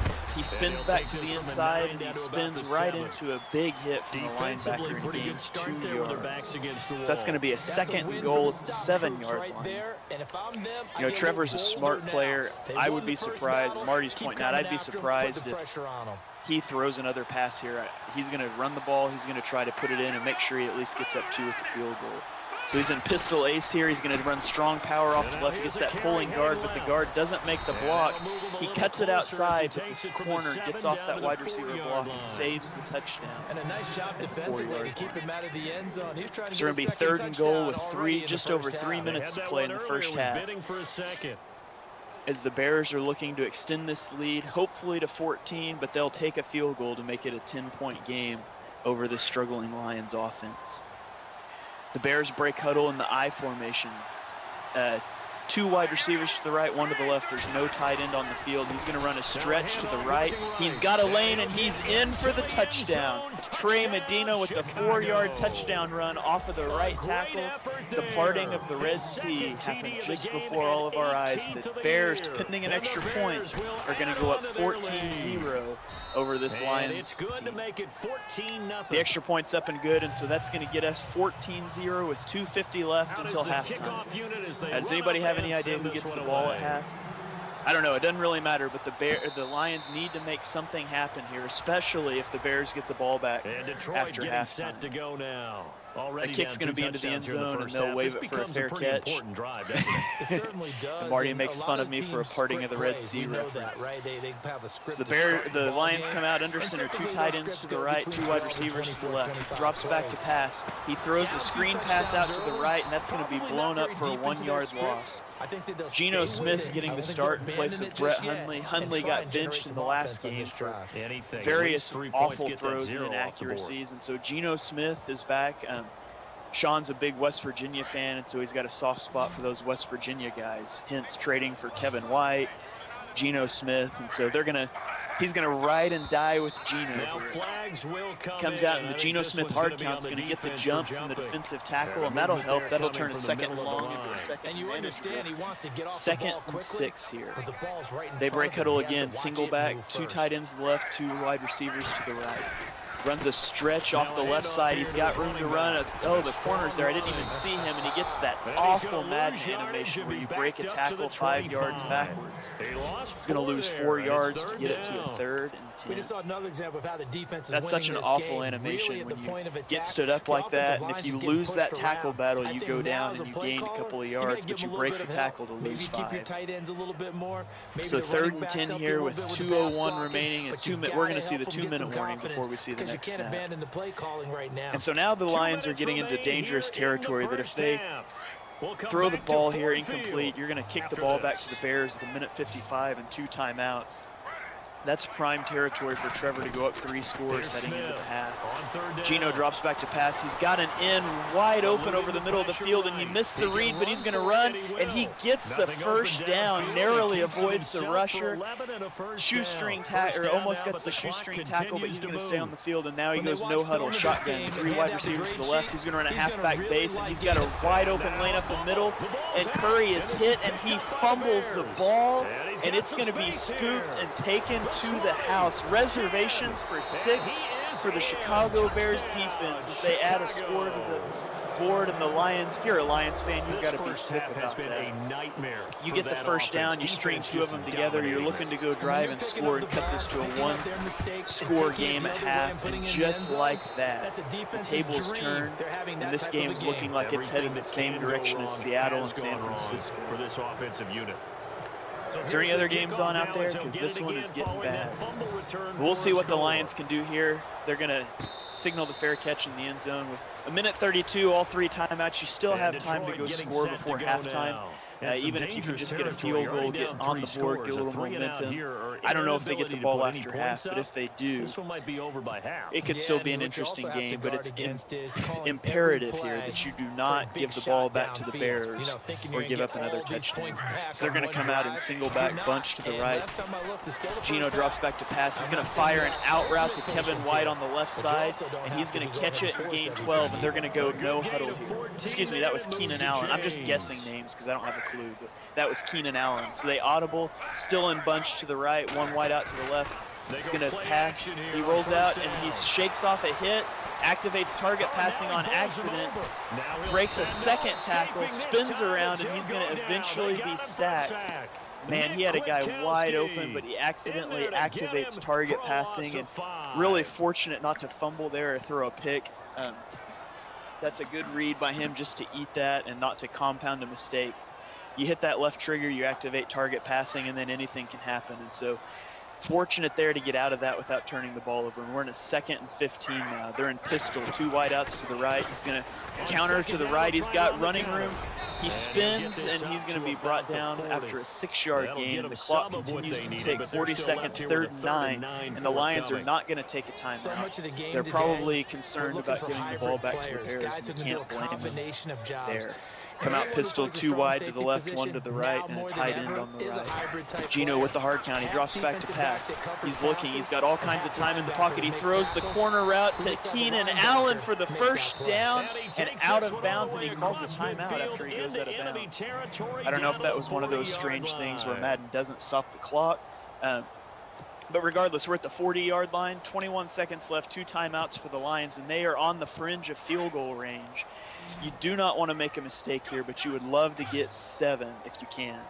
They're going to come out empty backfield, shotgun, bunch to the left, 2 wide outs to the right. Gino's looking to pass. He's rolling out to the right. He's got all day to throw, and he's going to hit a 5-yard route, get out of bounds, stops the clock, 14 seconds left. Now they're solidly in field goal range, and so you have to walk away here with at least 3. But let's see if they can make a play here. 2nd and 4, 14 seconds left. Lions are trailing by 21 in a game that could easily be a 7-point game right now. Again, they come out empty, bunch to the right, 2 wide outs to the left.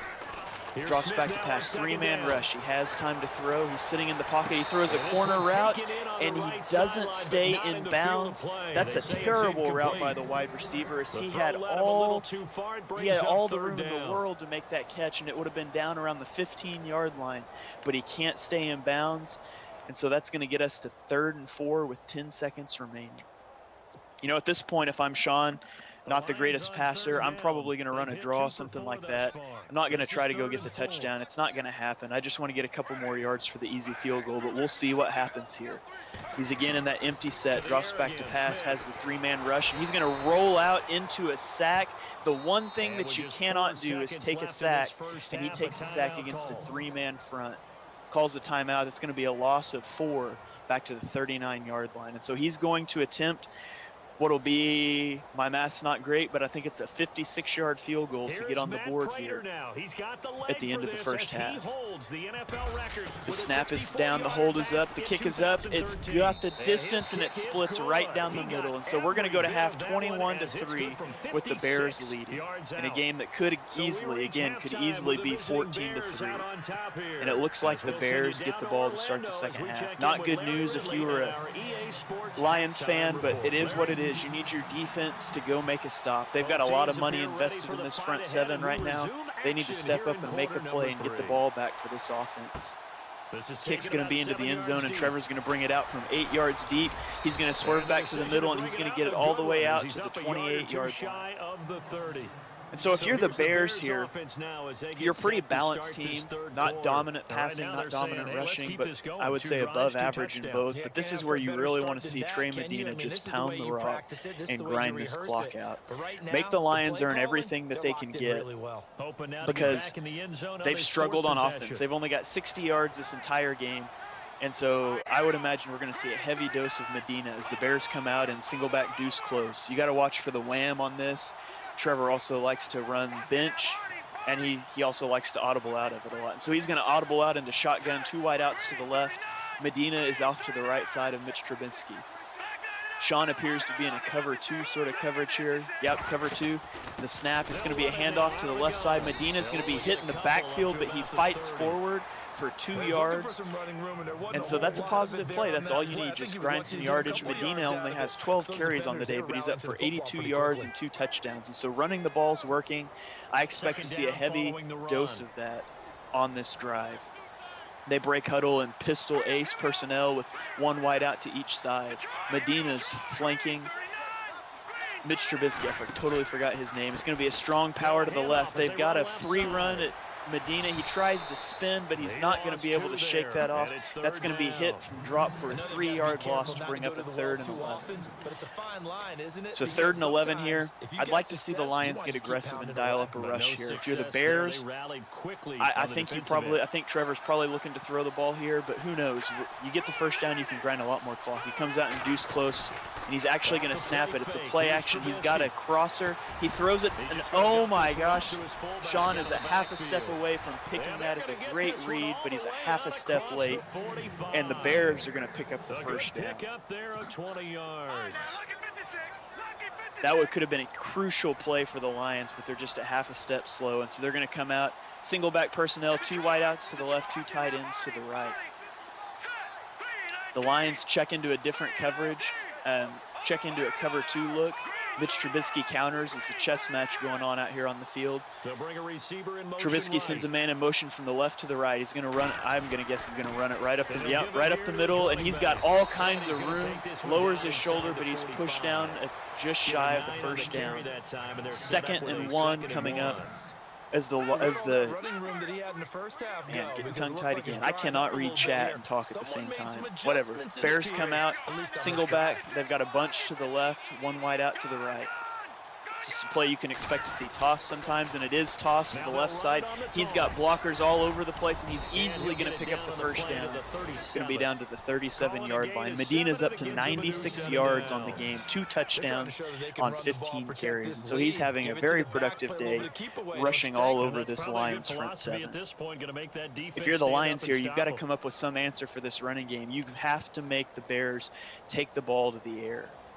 And so we'll see what they come out in here. As the Bears are going to come out in 12 personnel. That's 1 running back, 2 tight ends, 2 wide receivers for those of you listening at home. And now there's a lull because I'm waiting on a play kick here. So break the huddle. Let's see what we're in here. We're in deuce close again, which Trevor audibles out of half the time. He just likes to mess with people. Wait for it. Here comes the audible. Nope, he's going to stay in it this time. He drops back to pass. He's shuffling out to the right. He rolls out with Trubisky. He throws the corner route, and it's caught, and he has a touchdown, but he goes out of bounds at the 9-yard line. Cannot stay in bounds. And that's going to be a 1st and goal for the Bears. And if you're the Lions, you cannot give up a touchdown right here. If you give up a touchdown, it's all over but the crying. You have to find a way to hold them to a... Shane literally hasn't stopped talking. It's color commentary, bro. Let's go. Get on here with me so I can take a break. I don't even know if I'm supposed to actually commentate on the game or just talk about what's going on. Who knows? But the Bears come out in a compression set here. They've got shotgun, 2 wideouts to the right, 2 to the left. Medina, you got a motion out on the right-hand side. Medina's to the right of Trubisky. It's going to be a snap, a draw play, and that is blown up for a 2-yard loss. So Medina takes the loss there. It's going to be 2nd and goal from the 11-yard line. Okay, no score on that play. Marty says never run hard flats against this clown. Yeah, Trevor's going to he's going to take the ball deep. He's a good enough passer. He's not like me. He doesn't have to hit the flats every time because he's not good enough to throw downfield. And so if you throw out if you throw out cloud flats, he's going to take what you give him, but you'd rather give him 2 or 3 yards than 15 or 20. So we come out and deuce close again. Let's see. I got 50-50 odds on if he snaps this, but he does. He drops back to pass, and he throws it. And once again, Sean's linebacker breaks on that pass, and what should have been a pick is just a knocked-away pass. If you're the Lions, you have got to step up and make a play at some point in this game. You can't just be in the area. You can't just knock the ball down. You have got to make a play. So they come out and deuce close again. The Lions are with that single high safety, a cover 3 look here. They're rolling out 4-4, so it may not be cover 3, but I'm guessing it is. Takes a snap. It's the Play action misdirection. Trubisky has all day to throw. Now he's rolling out to the right. He's being chased. He's going to run for the end zone, and he is tackled out of bounds at the 1-yard line. He probably could have dove for the end zone there, but he doesn't, and he's pushed out of bounds at the 1, and that's a huge play if you're the Lions to keep this to a 3-score game with 3:44 left in the third quarter. And so the Lions give up a long drive with 3 points there. It's not what you wanted, but it's not as bad as it could have been. And so the Lions still have life, but they're going to have to get on the move quickly. The kickoff goes 4 yards deep into the end zone, and they're going to bring it out, setting up the return to the right. He runs and really cuts to the left where none of the blockers are, and he's going to be taken down at the 25. So another one of those touchback level returns. And so if you're the Lions here, I'm not saying you abandon the run game, but you're running out of time. You've got to play smart, but you've got to get Geno Smith going here. And so they break the huddle. They've got a bunch to the right.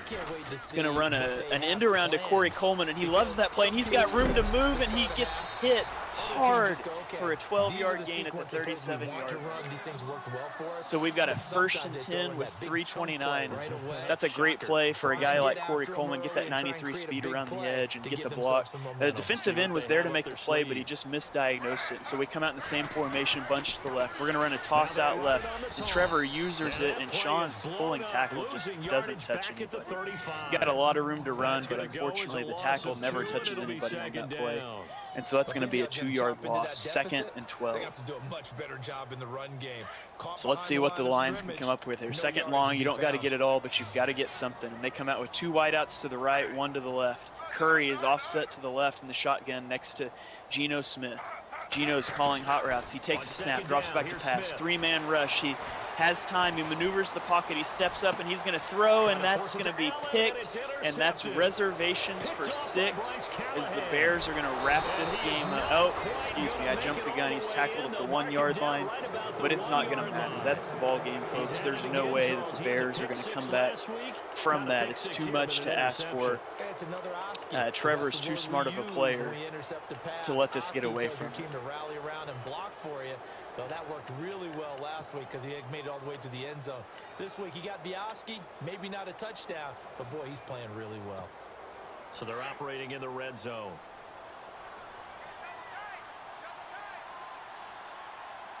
Tonight I can do commentary because the wife's gone and there's not a close game on anywhere, so that kind of sucks. But anyways, Trevor's gonna run it. That's boring. Trevor, be a man, pass the ball. It's a loss of a yard there, and now 2nd down. That almost felt like the defense said, he is not getting in. What a play. Not only stopping him at the line, but pushing him back a yard as well. So we got 2nd and goal on the 2-yard line here.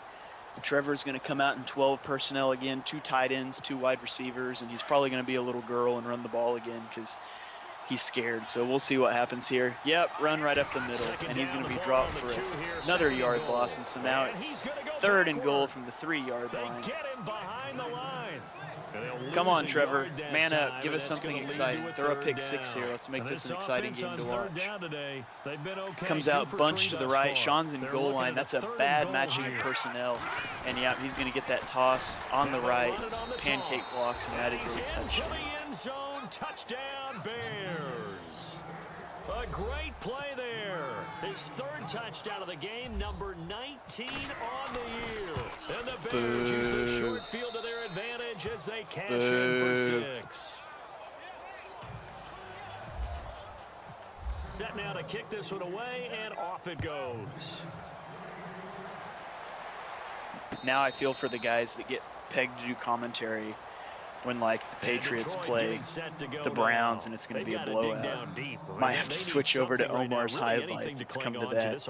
No, Omar's highlights are the worst. He literally has no clue how to work the camera. Like, he sends clips and it's never like, it's not hard. Just like get the camera to look like it does in the game. And yet he's got like guys spinning around and he doesn't play the play through at full speed. He like just goes back and forth on a 2-second clip. It's really the worst thing ever. If you haven't seen an Omar highlight show, you are not missing much. Dude's the worst highlighter in Dev Nation. So we've got a big 8-yard sack by the Bears on 1st down. It's like slow motion Mission Impossible. Yes, it's horrible. Like, Marty knows what I'm talking about. Y'all need to tune in to Omar's Twitch channel sometime. Even when he isn't the home team, he will boot up Twitch to Twitch his own highlights after every game that he wins. And he never does it after the games he loses, but every game that he wins, he watches highlights for like 30 minutes. And you need to go see the shoddy camera work this guy does. It's ridiculous. But that's why he sucks. He probably doesn't even know how to use the controller, so we won't give him too hard of a time about it. The Lions on 3rd down, 2 for 5 to this point. We got any other games going on? 17. Radar Alpha Delta, who's that? Ooh, we got Chiefs Texans in the 4th quarter, 2-score game. That might be worth covering. Maybe. Well, if he picks up this 4th down, which he does. If you want to, we can switch over to that Chiefs-Texans game. There's 4:52 left, and it's a 2-score game with the Chiefs driving. I don't know if it's any good either, though. He'll probably throw a pick before we get over there if we do switch. Sometimes it's hard to believe. So the Lions come out, 3 wideouts to the left, 1 to the right. Curry offset to the right. Geno's directing traffic in the backfield. He takes the snap, drops back to pass, steps up into the pocket he has all day, and he throws the drag to Ebron, who breaks a tackle but then gets cut down for a 3-yard gain.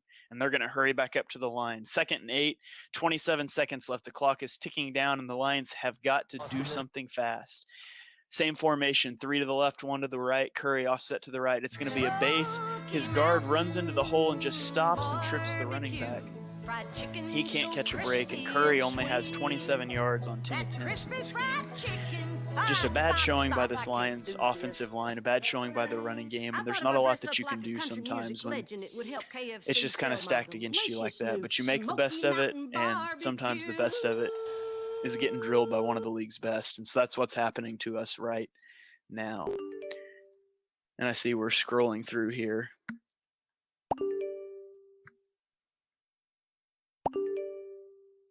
And we are going to switch over games. So for those of you that are following at home, following this ride, we're going to call this like Dev Nation Red Zone. We're going to switch over to a game in progress in the 4th quarter as we have the Chiefs against the Texans. These are 2 teams that have been struggling this season, but they're in a good game right now with 3:49 left. The Texans are up by 14, 17-3. But the Chiefs just score a touchdown as we switch over to make it a 1-score game pending the extra point with 3:45 left. Yes, I found my calling as a broadcaster. I can now call a game that's close. And the Texans, like a dope, runs into the kicker, roughing the kicker, so that's going to ensure a touchback here. So for those of you just joining, I have no clue what's happening in this game, but we're at Arrowhead Stadium in the rain, 17-10. The Texans have the lead, but it's just been cut in half, and the Chiefs kick the ball off out of the back of the end zone with 3:45 left in the game. And so let's see what Ricardo's the Texans, right? I'm pretty sure I'm right. Ricky's the Texans, Springer is the Chiefs. It's kind of rare to see Springer trying to play a game at 11 o'clock. Usually he's like the 3 in the morning crowd, but maybe he plays better at 11 o'clock. And so the Texans are going to come out in the shotgun. They've got 2 wideouts to the left, 2 to the right, and the running back split out running back off to the left. Quarterback making changes to the line. I have no idea who any of these players are, but he drops back to pass. 4-man rush. He has a clean pocket, and he's going to chuck it deep into coverage, and that's going to be picked. No, it is dropped. That ball was thrown into double coverage, punched up into the air, and the safety just drops what should have been a pick to give the ball to the Chiefs deep inside Texans territory. It's a huge break for Deshaun Kaiser there that's dropped. I saw his name now. So we've got same formation. Freeman is split to the right side of Deshaun Kaiser. Kaiser is making reads to the line of scrimmage. It looks like the Chiefs are in man. Snap. Drops back to pass. It is man. He hits Freeman out of the backfield, and he's going to pick up 13 yards, and that's good for a first down. 1st and 10 with 3:29 left to play. That's a situation you probably don't want to call man. Honestly, man coverage kind of sucks in Madden this year. It's good against streaks and about nothing else, but he calls in that situation. Freeman's going to get loose in the backfield. We got a handoff to Freeman off the left side, and he's going to be hit immediately and drop for no gain. Freeman has 18 carries for 74 yards. and the clock's going to continue to run. 2nd and 10 with 3:08 remaining on the clock. The fourth quarter here, they've got the lead. They want to keep it on. If you're the Texans right here, you've got to consider a punt a win. Like, you do not want to turn the ball over in any way. Make the Chiefs go earn this. They've only driven the field for 1 touchdown all game, and so you've got to like your chances if you can punt the ball back inside the 2-minute warning. Got a wide receiver in motion from right to left, so we've got a bunch on the left, 1 to the right, drops back to pass. Kaiser has time, he throws wide open over the middle, and that's going to get it down to the 41-yard line for a first down. And now the Texans are on the fringe of field goal range. It'd be a 58-yard field goal, and the Chiefs have got to push them back here. If they gain a few more yards and kick the field goal, this game's over. And the Chiefs come out, single high safety look. It's going to be a snap at handoff to Freeman, and he's going to be blasted in the backfield for a 2-yard loss, and that's exactly what you want if you're the Chiefs in that situation. Push them back, make them think about throwing the ball, make them worry about getting into field goal range. Right here, you're looking at a 60-yard field goal. I don't know who the Texans kicker is, but that's a hard kick for anybody. And so 2nd and 12, and they're probably going to let this tick down to the 2-minute warning. But if they don't, we've got 3 wideouts to the right, 1 to the left. And yeah, we're going to take it to 2 minutes. So buckle up, it's going to be a wild ride. 2 minutes left, 2nd and 12, a 7-point game, and a first down would seal this for the Texans, as they could just milk the clock and kick a field goal. And so it's imperative, if you're the Chiefs, that you do not give up the first down. Really, you can't give up more than 5 or 6 yards here, or you're going to be solidly in field goal range. And the offense moving in the wrong direction here. The Texans break huddle in the shotgun. 2 wideouts to the right, 2 to the left. Freeman is split out to the left. Drops back to pass. Kaiser, 3-man rush. He has time. He throws it over the middle. That's a first down and more. He breaks the tackle, and he fumbles. But he falls back on it. That could have been a game changer. If the Chiefs can fall on that, that's a whole different game. But now, the 22-yard line, in field goal range, it'll take a miracle for the Chiefs to win this game.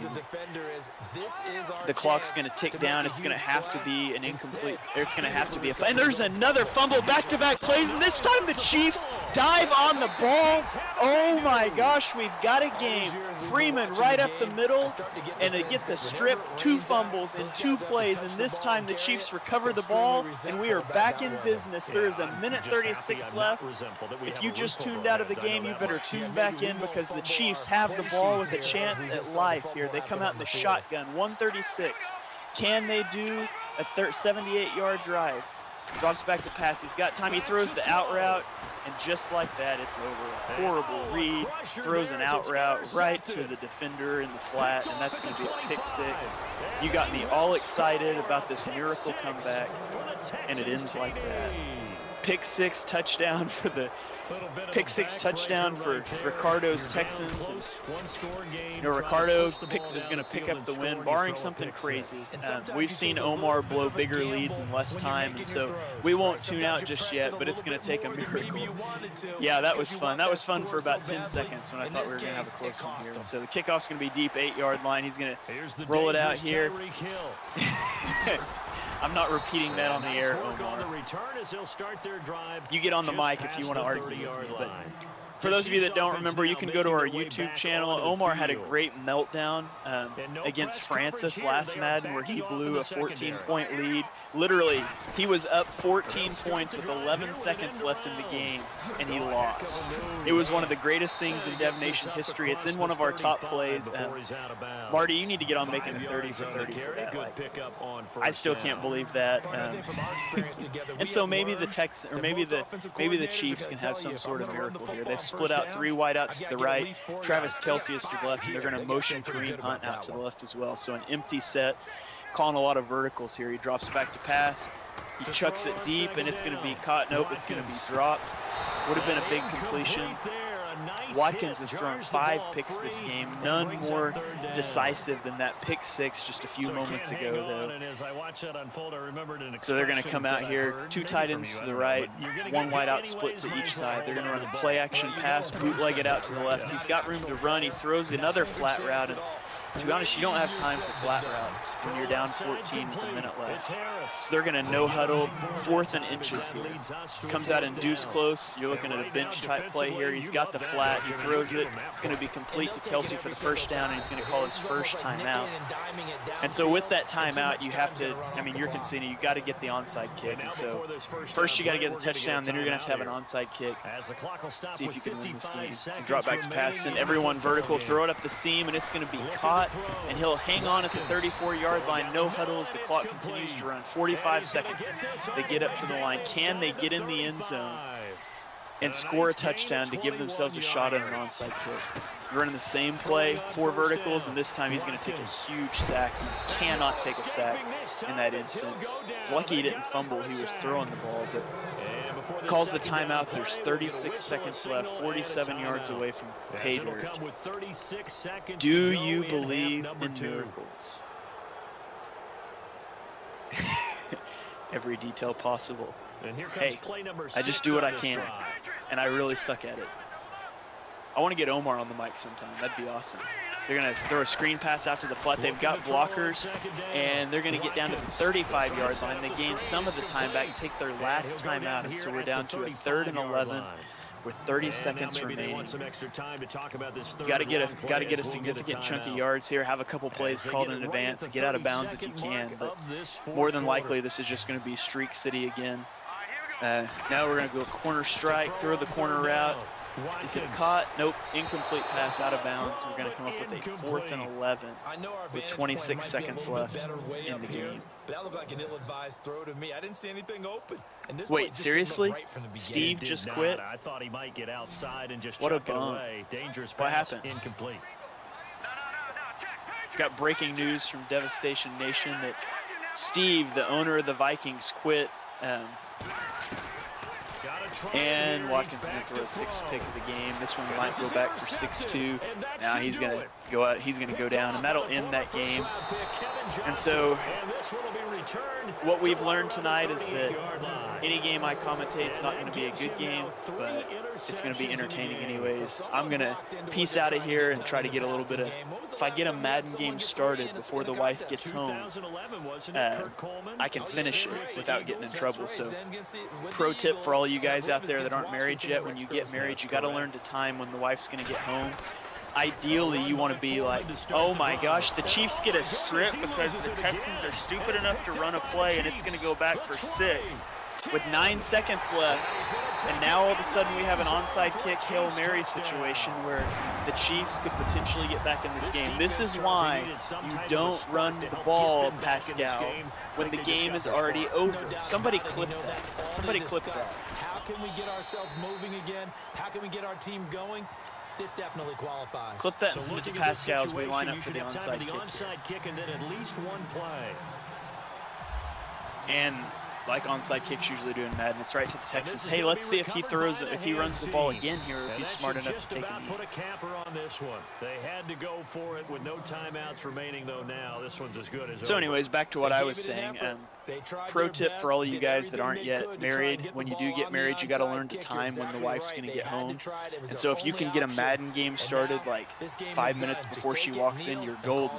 And so you always want to try to time it out that way. So I'm going to peace out of here because she should be home in about 5 minutes, and we're going to get a game started. So I'll catch you guys next time the wife's gone, because I don't want her to know how big a nerd I am, so I can't commentate unless she's gone. So catch you guys next time. And we got rain throughout the entire game, but these two.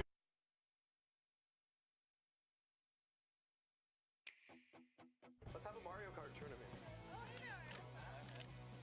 Play together anytime, anywhere. Nintendo Switch. Games rated E to E10+.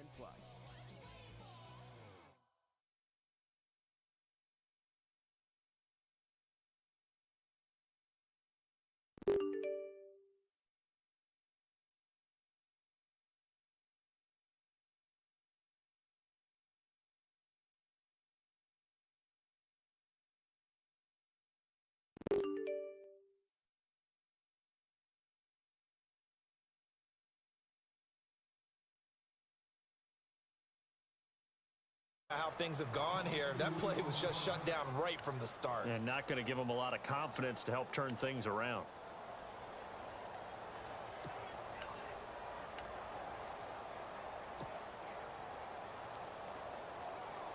The Lions on third down. They've converted a third of their opportunities, 3 for 9. This is 3rd and 9. From the end zone, Smith. And almost picked off. I guess the good news for them now, it's 4th down. Tremendous coverage there. Just did not catch the football and complete the interception.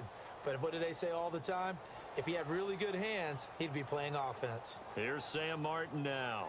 He's been one of their few bright spots so far.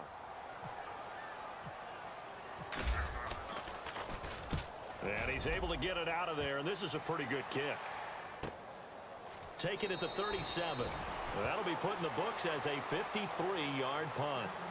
Onto the field now come the Bears. They come into enemy territory, and I don't care what the matchup is in the National Football League. You're up like this late in the game on the road. This feels pretty good. Oh, it feels fantastic. Anytime you get a road victory in the NFL, that's a big-time accomplishment, and to do it this convincingly, that just tears up the script that every home team has, which is nobody comes into our house and pushes us around. They took care of business today. Yeah, they pushed around, and now the final stages of this one.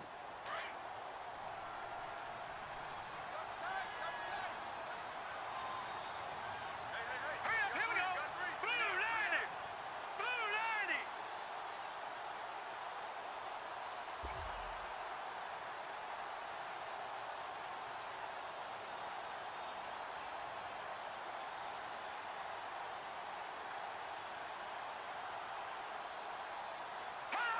The win for the Bears just around the corner. They go down to a knee.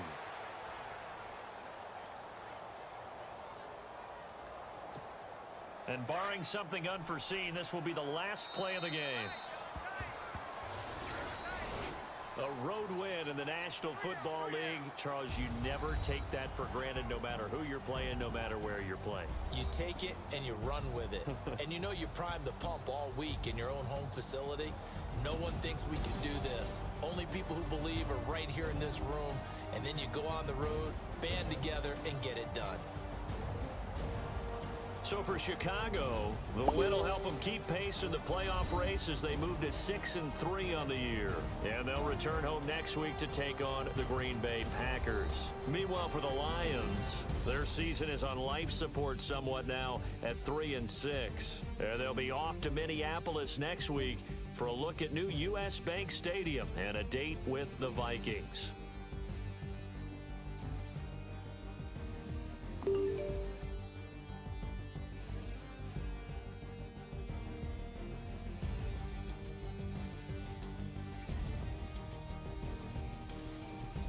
So that'll do it for us. For Charles Davis and all our crew, I'm Brandon Gaudin. You've been watching the NFL on EA Sports.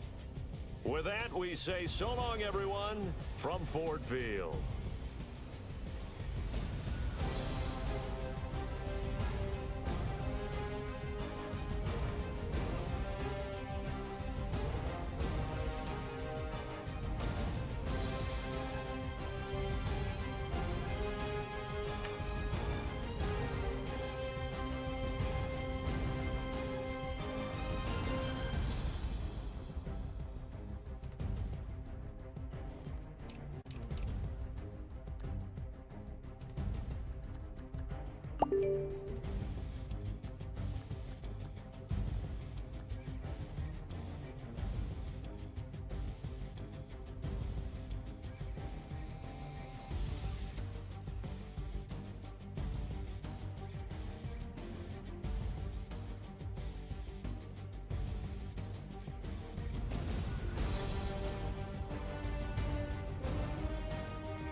fried chicken so crispy and sweet. That crispy fried chicken. All right, stop. I can't do this. I thought if I dressed up like a country music legend, it would help KFC sell my delicious new Smoky Mountain Barbecue.